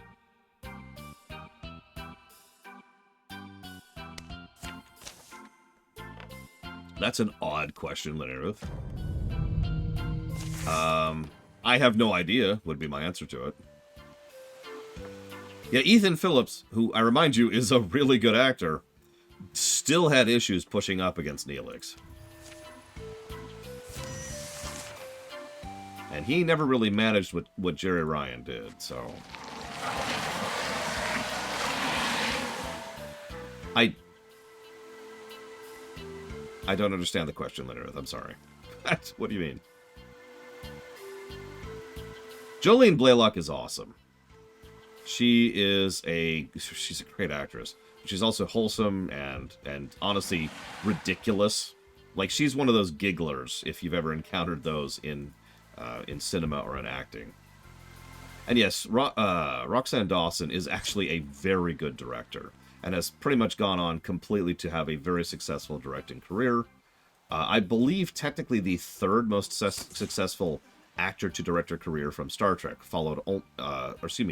preceded only by LeVar Burton and Jonathan Frakes. No. I mean, okay, so you assume that she didn't know about the incident, Linearith, and I assume that she did know about the incident. One of us is correct. I have no idea which one it is, but all I said was I don't know. It's this weird new thing I'm trying. It's called being honest. And I know, it's just hear me out. It's this new concept. In all seriousness, I have noticed that an extraordinarily large number of people don't know how to say when they don't know something. And I know that because I myself had to learn that. I do assume that she did know. If most professional actors do at least a little bit of research when it comes into getting into a role. That's very normal, at least here in the States. And so the odds of Jeri Ryan not being aware of what happened with Denise Crosby or Terry Farrell is low, I would say. Actually, I'm not sure if the Terry Farrell thing had happened yet. Yeah, Garrett Wong, that's hilarious. We'll get into that someday. Man just was like, yeah, okay, whatever. But yeah, most actors, they spend some time metaphorically Googling it when they're offered a role, especially on a long-standing franchise like Star Trek. And when, I don't know. Basically, if you told me that she didn't know about the incident with Denise Crosby, I'd be like, okay, I could believe that. But I kind of don't at the same time. It would be far more believable that she actually was aware of what happened. Especially begin, as Mike Romano just pointed out, what happened to Denise Crosby was extremely normal. That wasn't the outlier, that was the norm.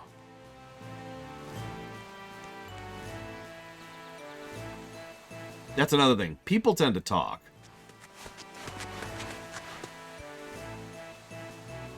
Oh, sorry.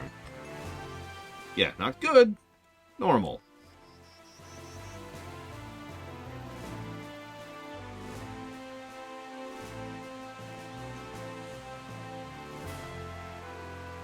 However, regardless of whether or not she knew anything about what happened at East Crosby, honestly has nothing to do with anything. It's just something else on top of all of everything else that was already mentioned. One extra little bit of sprinkling on top of a gigantic cake. Garrett Long never got to direct. Yeah, that's... To my knowledge, he's never really directed since then. Please correct me if I'm wrong about that. But one way or another, we don't know his directing chops on Trek because he never got the shot.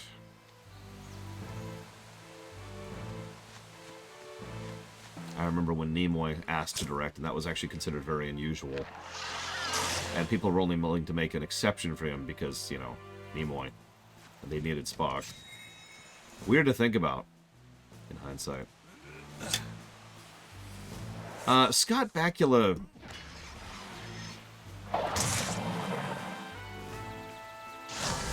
Aw. Well, if you have any events planned tonight, Evo, I do hope that you are available and ready for them and have a really fun time with them. So you've actually retired, Colgrim. So yes, we are still on the campaign that won't end. This campaign is really, really long. So, Scott Bakula. To my knowledge, Scott Bakula is pretty cool.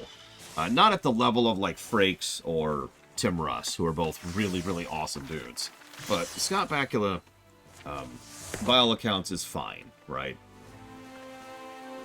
Consequently, to immediately answer your question, no, I do not hold Archer against Scott Bakula. Consequently, yes, that does mean Enterprise didn't have an asshole, at least not the one that I know about.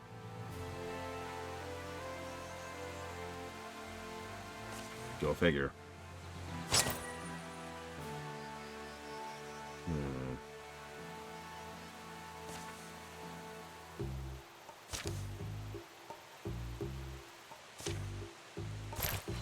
Yeah, the problem was Enterprise also didn't really have any characters.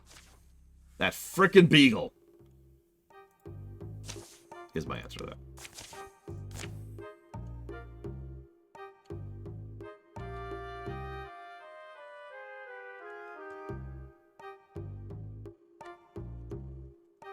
Honestly, ditto, Lunaruth. It is disturbingly common that we find out that a character we like was actually played by an asshole.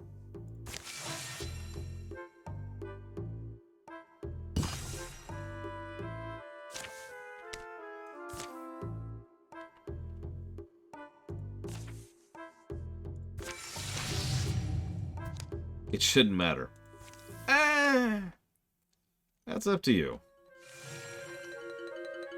Am I an asshole off camera? You've kind of seen me off camera. Like, I've been pretty legit and pretty open about who I am and interacted with other people off camera many times.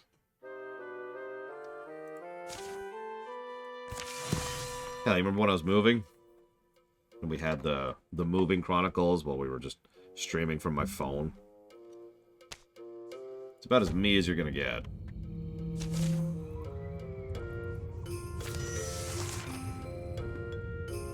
Oh my god. We have 6 turns? This is a huge arena. Okay.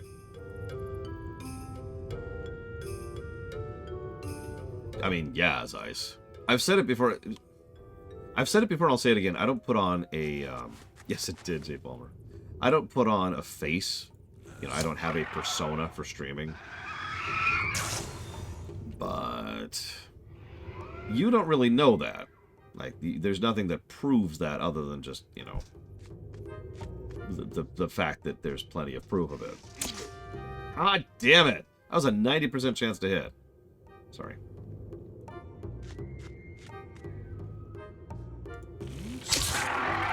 Yeah, TOS's asshole was Shatner. And there was one other asshole in TOS. Can you guess who it was, Ross?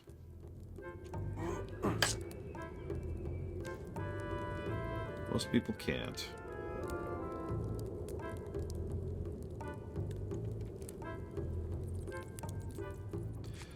No, ironically, we know very little about James Doohan.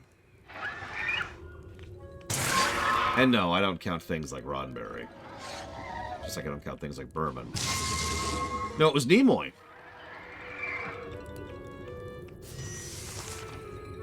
Not to speak ill of the dead. Oh my god, I hate you. Die! Die! Yeah, Nimoy was kind of... He was elitist, is the word I want to use. So he kind of was in the same category as Spiner, right? Nothing really bad. Nothing actually awful. Just kind of a dick.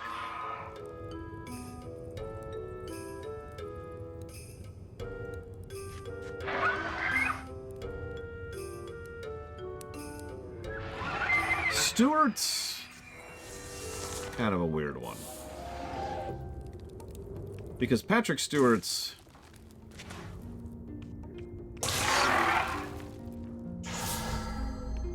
Yeah, detached is a great word for what Patrick Stewart is. He's not particularly good, and he's not particularly bad. He's just kind of...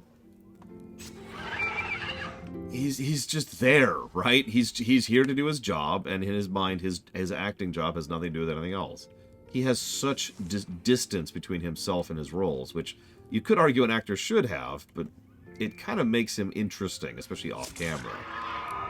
It also leads to some problems, because Stewart absolutely thinks he knows his character better than other people do, and we have demonstrable evidence that that is not true. Damn it. Oh, John Delancey's cool. John Delancey's a very cool person. In response to, Wildermyth.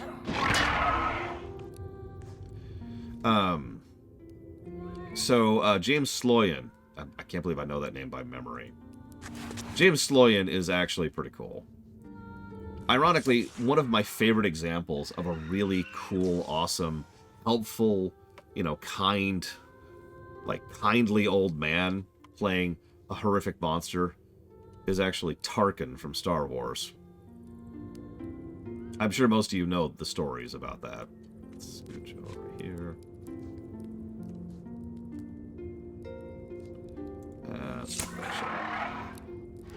Oh god, I still can't think of his name. Who played Tarkin? I'm juggling a lot of proper names here.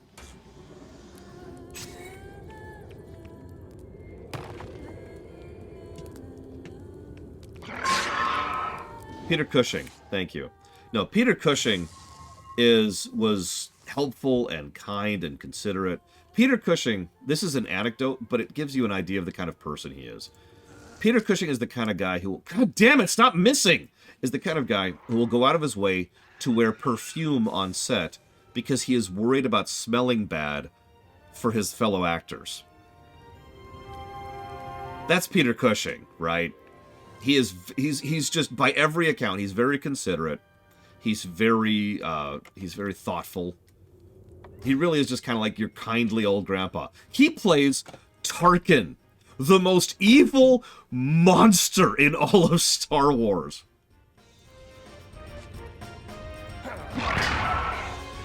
But you asked for a Trek villain. I suppose, oh god, who played Venom in Venom? I still can't think of a stupid name. I can't think of any of his names right now. Tom Hardy. Tom Hardy would probably qualify as a decent dude who played, you know, a monster in Nemesis.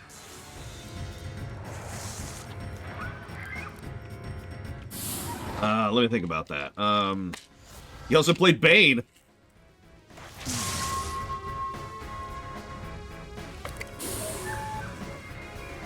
Actually, yeah. Ricardo Montalban was, by all accounts, a decent dude. Not like some great person. Not like, say, Frakes or Garrett Wong or anything like that. But Ricardo Montalban was cool. He was chill.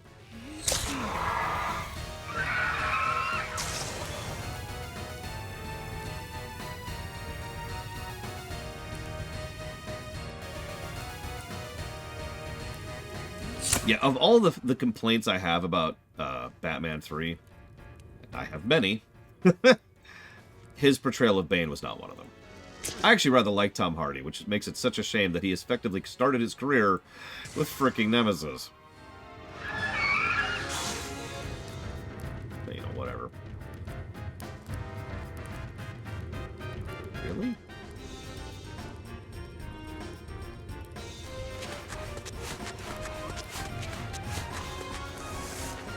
Okay, this is the last turn I have to do this. I've had so many bad dice rolls, which might make me fail at this mission. So let's try this. You'll never make it, Jay Palmer. Oh man, Lucille Ball or Lucille Bell. I always pronounce her name wrong, and I always feel bad about that.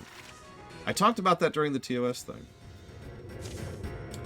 Everybody corrected me on how I pronounced her name wrong.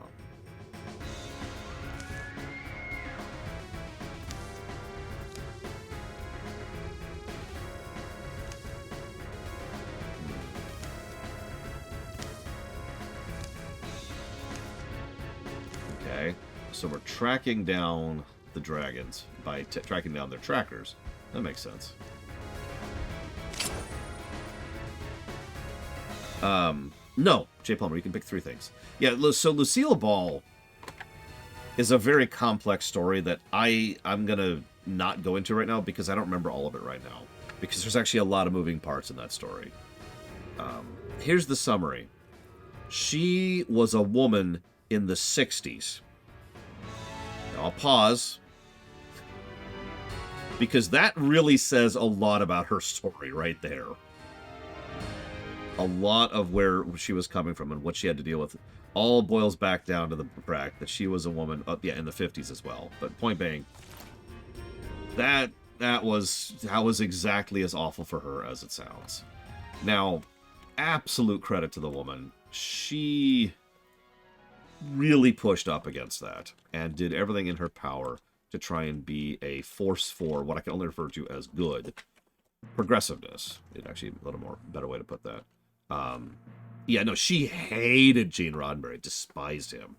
And yeah, she pushed up a lot and tried very, very hard to maintain what level of influence she could on the entertainment industry for as long as she could, because she was a very progressively minded person, probably because she was a woman in the 50s and 60s.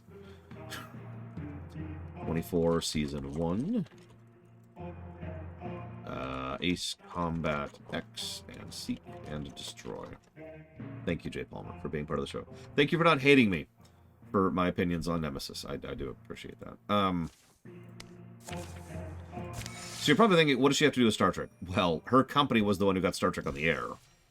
And she is almost personally responsible for Star Trek Season 2 happening.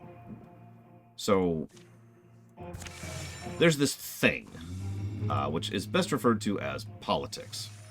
And, yeah, Desilu Productions. So, what was very common, and I believe was still common as recently as the early aughts, but for about 50 or so years, what was really common in television production is, let's say Ross really likes the Tangled show, and I really like, I don't know, the Frozen show, which now exists. Boom. And as a consequence, naturally, we are enemies, because there's finite resources and finite energy, and I want to prove that my show's better than his. So I don't actually really hate the Tangled show. In fact, I might even like the Tangled show. But it's Ross's show. So I go out of my way to sabotage Ross at every opportunity. Not because I necessarily care about it. I might not even notice the Tangled show. But it's Ross's show, so screw that show. What does this have to do with Desilu and Star Trek? Well, there was a lot of political wrangling going on right about at that time when Star Trek was getting running and getting going. And a lot of people wanted to can Trek. Not because they had anything against it, just because it was someone else's baby, the whole internal politics thing. When Lucille Ball was on her way out, she made sure to include a proviso in the contract that meant that as part of the buyout and as part of the rearranging of the studio into its second format, that Star Trek would automatically get a second season. Now, that's already kind of cool. But hang on, let's add a few factoids which you may or may not be aware of. So let's be very, very clear. If she hadn't done that, we would not have Star Trek. Let's just get that out of the way. We would not have Star Trek without that action. Oh, absolutely Trihexia. People were livid about that crap. Most shows, statistically speaking, never get more than one season. And that probably sounds like a strange statistic, but you have to understand, most shows you've probably never seen. Hollywood is churning out episodes and new shows constantly. And the overwhelming majority of them, like the vast, vast majority of them, never really see the light of day. Yeah, actually, there's an even higher percentage of shows that never go past the pilot. That's normal. That's how the business operates. But the reason I bring that up is that means that we've got two filters before you get to a season 2 when it comes to shows. And two very, very common filters that most shows don't surpass. By ensuring that that TOS had a season 2 at all, she was pretty much giving Star Trek a shot that nothing else really got. And doing it pretty artificially. Just kind of coming in outside and being like, yeah, no, they're getting their extra shot. They're getting this chance. Cool. Yeah, exactly, Rex. So that's point number 2. That's a good question, Mike D'Amato. Truthfully, I do not know. The other thing to mention, though, is obviously she hated Roddenberry. Good night, Jay Palmer. And she also really enjoyed the progressive nature of TOS. I know that sounds strange, but you have to understand with historical context that TOS was crazy progressive for the time. And it was honestly one of the reasons why so many producers who were far more traditionalist-leaning people who really didn't want to rock the boat, whether because of their own biases or because they believed their viewers held those biases. Season 3, actually, Ross, really, really wanted to ensure that you don't have that kind of stuff on their channel, on their network. So there's a really good chance that even regardless of the political thing, just because also correct Zeiss, also season 3 by the way, just because the political thing and just because of the just because of the political thing and then because of the progressive thing, Trek would have never gotten its second shot. But hang on, there's another factoid to consider. I got factoids for days. Check this out. Do yourself a favor sometime. Here, you know what? I'll do it right now. I don't got much going on. Let's just get the next round moving here. Let's look at TOS Season 2, shall we? Let's look at what episodes exist in TOS Season 2. We have, in no particular order, Amok Time, The Doomsday Machine, Mirror Mirror, iMud, The Trouble with Tribbles, Journey to Babel, Gamesters of Triskelion, A Piece of the Action, Omega Glory. Sorry. And I'm going to go and stop there, but a lot of the most memorable and well-beloved episodes of Trek ever, even to this very day, which never would have happened if she hadn't forced that Season 2. Don't mistake me. TOS Season 1 has some legit stuff. It does. There's some really, really good stuff, like Balance of Terror is Season 1. But Season 2, I think, is what gave Trek its footprint, so that the convention circuit thing I mentioned later could actually happen. Sorry, Mike Crowder. That's why I laughed as I saw that. I was like, why is...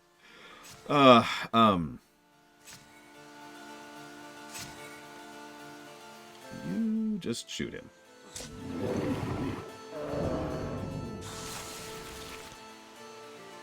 So, forgive me for really going down the rabbit hole here, but I really felt the need to emphasize exactly how many reasons why her legendary salvaging of TOS is pretty singularly responsible for the fact that we have Star Trek.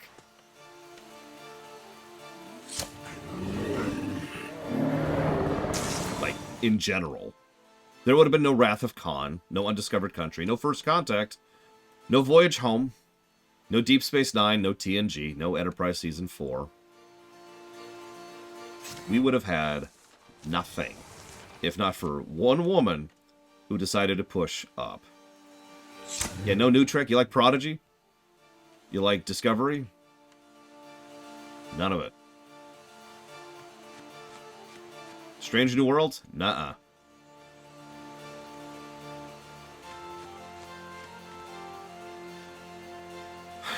Probably not. So you're right, Ross. I know a lot about TOS. We would have this one fluke show that had this one season which was surprisingly legit, and it would become another Firefly. I mean, no offense to Firefly, but how big of a footprint does Firefly have? You know? At least Firefly got a movie. Thank goodness for that. Oh yeah, old BSG. That's actually a better example of that. Yeah, Firefly is well known for being canceled. Thanks, Fox. I said for years that Fox just doesn't like shows with F in the name. Futurama, Family Guy, Firefly.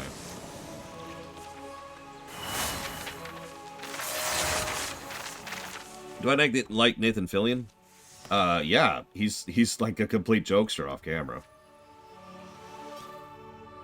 I mean, he's an alright actor, but the jokester thing, that's legit. That was actually Season 3 in both cases, Linareth. That interracial kiss is fascinating, by the way. I honestly highly recommend you go watch that. It's Plato's Stepchildren. Go watch the rumination on that, because I spend more time talking about that kiss than the rest of the episode. Probably because it's one of the only noteworthy things about that episode.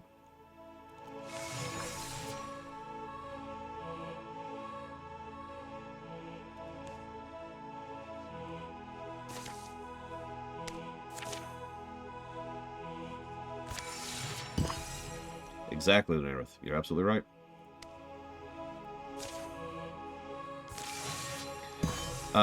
Yeah, I liked Plato's Stepchildren more than I thought I would. Even though it was the same plot that every Trek episode has.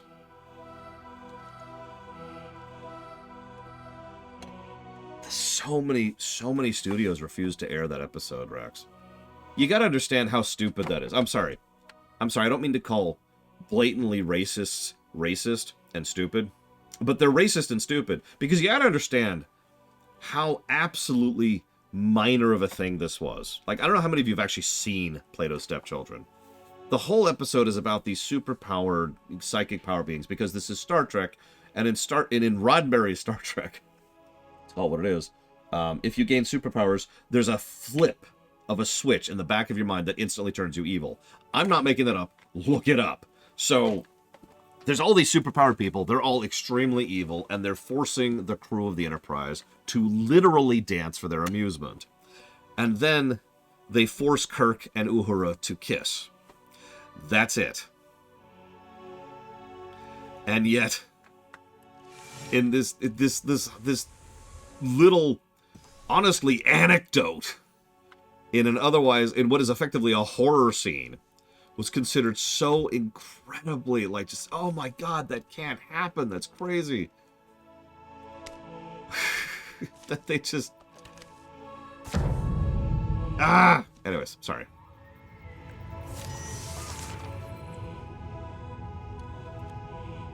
Yeah, they were being mind-controlled.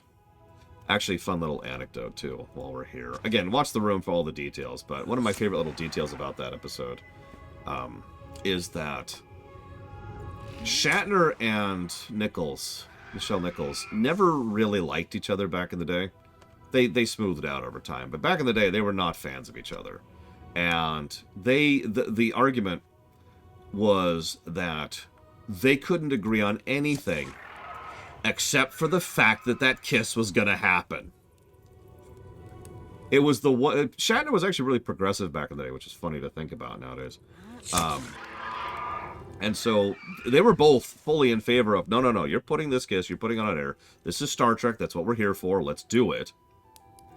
And They were both completely in uniform opinion that this is a thing that's happening. You're not going to remove it from the you're not going to remove it from the show. You're not going to cut it out. You're going to put it in. And it's so great because for those of you not aware of this story, this is awesome. The compromise that the creators came up with was, all right, look. Here's what we'll do. We'll do 2 takes of the scene. One in which you kiss and one in which you don't. Okay, cool. And that way we'll be able to send out 2 copies of the episode and everyone will be happy. Shatner sabotaged every single take of the not kiss so that every time they saw it, it was unusable. They couldn't use it for the actual final thing. So the only workable copy they had for script editing, or not for film editing, was the one where they actually kiss.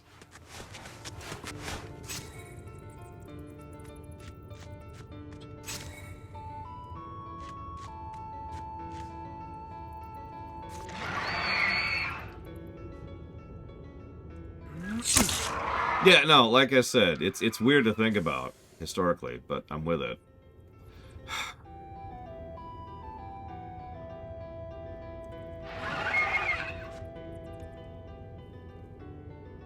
I mean, you're aware of the fact that Martin Luther King Jr. personally reached out to Nichelle Nichols and said, please put up with this garbage job on this show that you hate, right?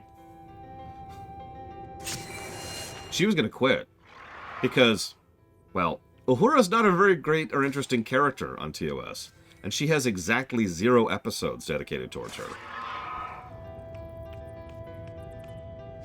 So, yeah. She was going to walk, and I don't blame her. Like, she had a crap job. She was going to pull a Denise Crosby. And MLK straight up reached out to her and was like, look, I know. I understand. Oh, don't worry, I am. I understand. But you have to understand, just you being there is significant. Just you being there is helping. Seeing a black woman on the screen, and the main cast, on the bridge of the Enterprise, is helping.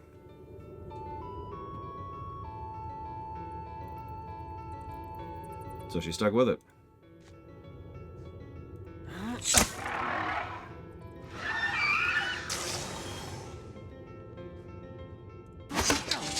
Did it help? That's an interesting question, and one which I do not have an answer to.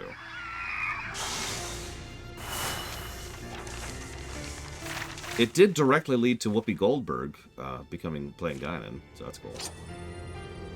Let's give that to you.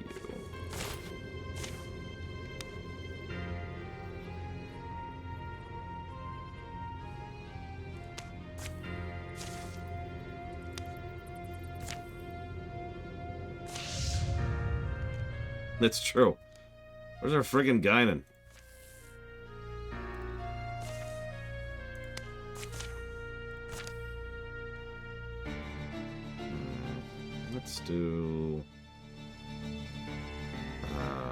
Let's send you to this one. Let's speed this up. There we go. So, Ross, you've probably forgotten, but you actually asked me a question earlier, which I have not answered yet. Who is the best showrunner of Star Trek, in my opinion? And obviously it's Patrick Stewart. I'm joking. No, the real answer... Patrick Stewart might actually be the worst showrunner we've ever had, which is really sad. No, it's Manny Koto. Random question. How many people don't actually know who I'm talking about? Just randomly.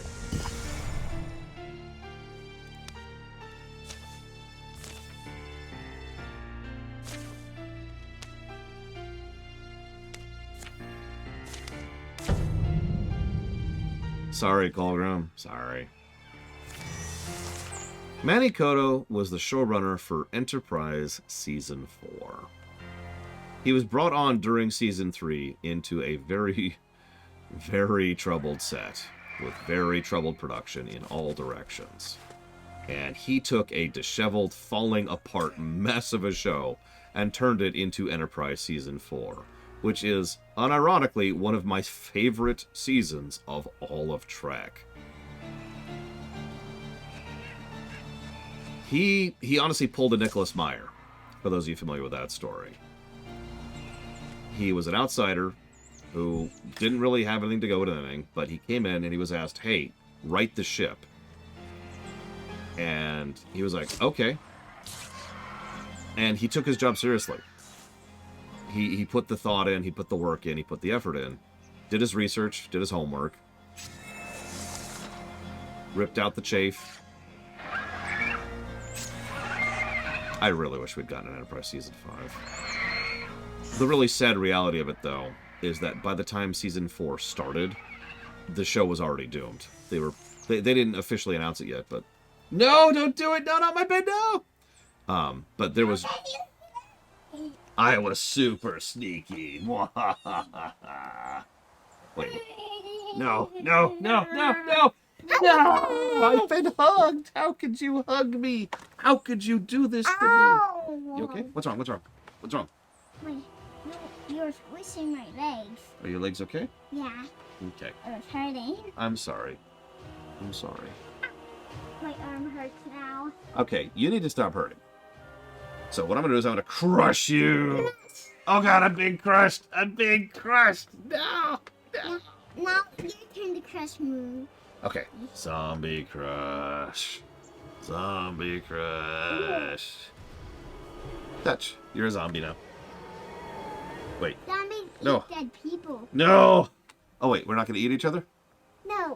No, you're gonna eat me. Okay. Wait, I can't eat you. You're a zombie. No. You're a zombie. You're a zombie.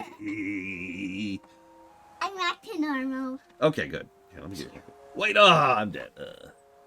Yeah. We're both dead. Wait, what are you doing? What are you doing? Zombie hug. No, zombie hug. All right, is it dinner time? Yeah. Okay. I'm never gonna finish this freaking game. Tomorrow, whenever I'm done.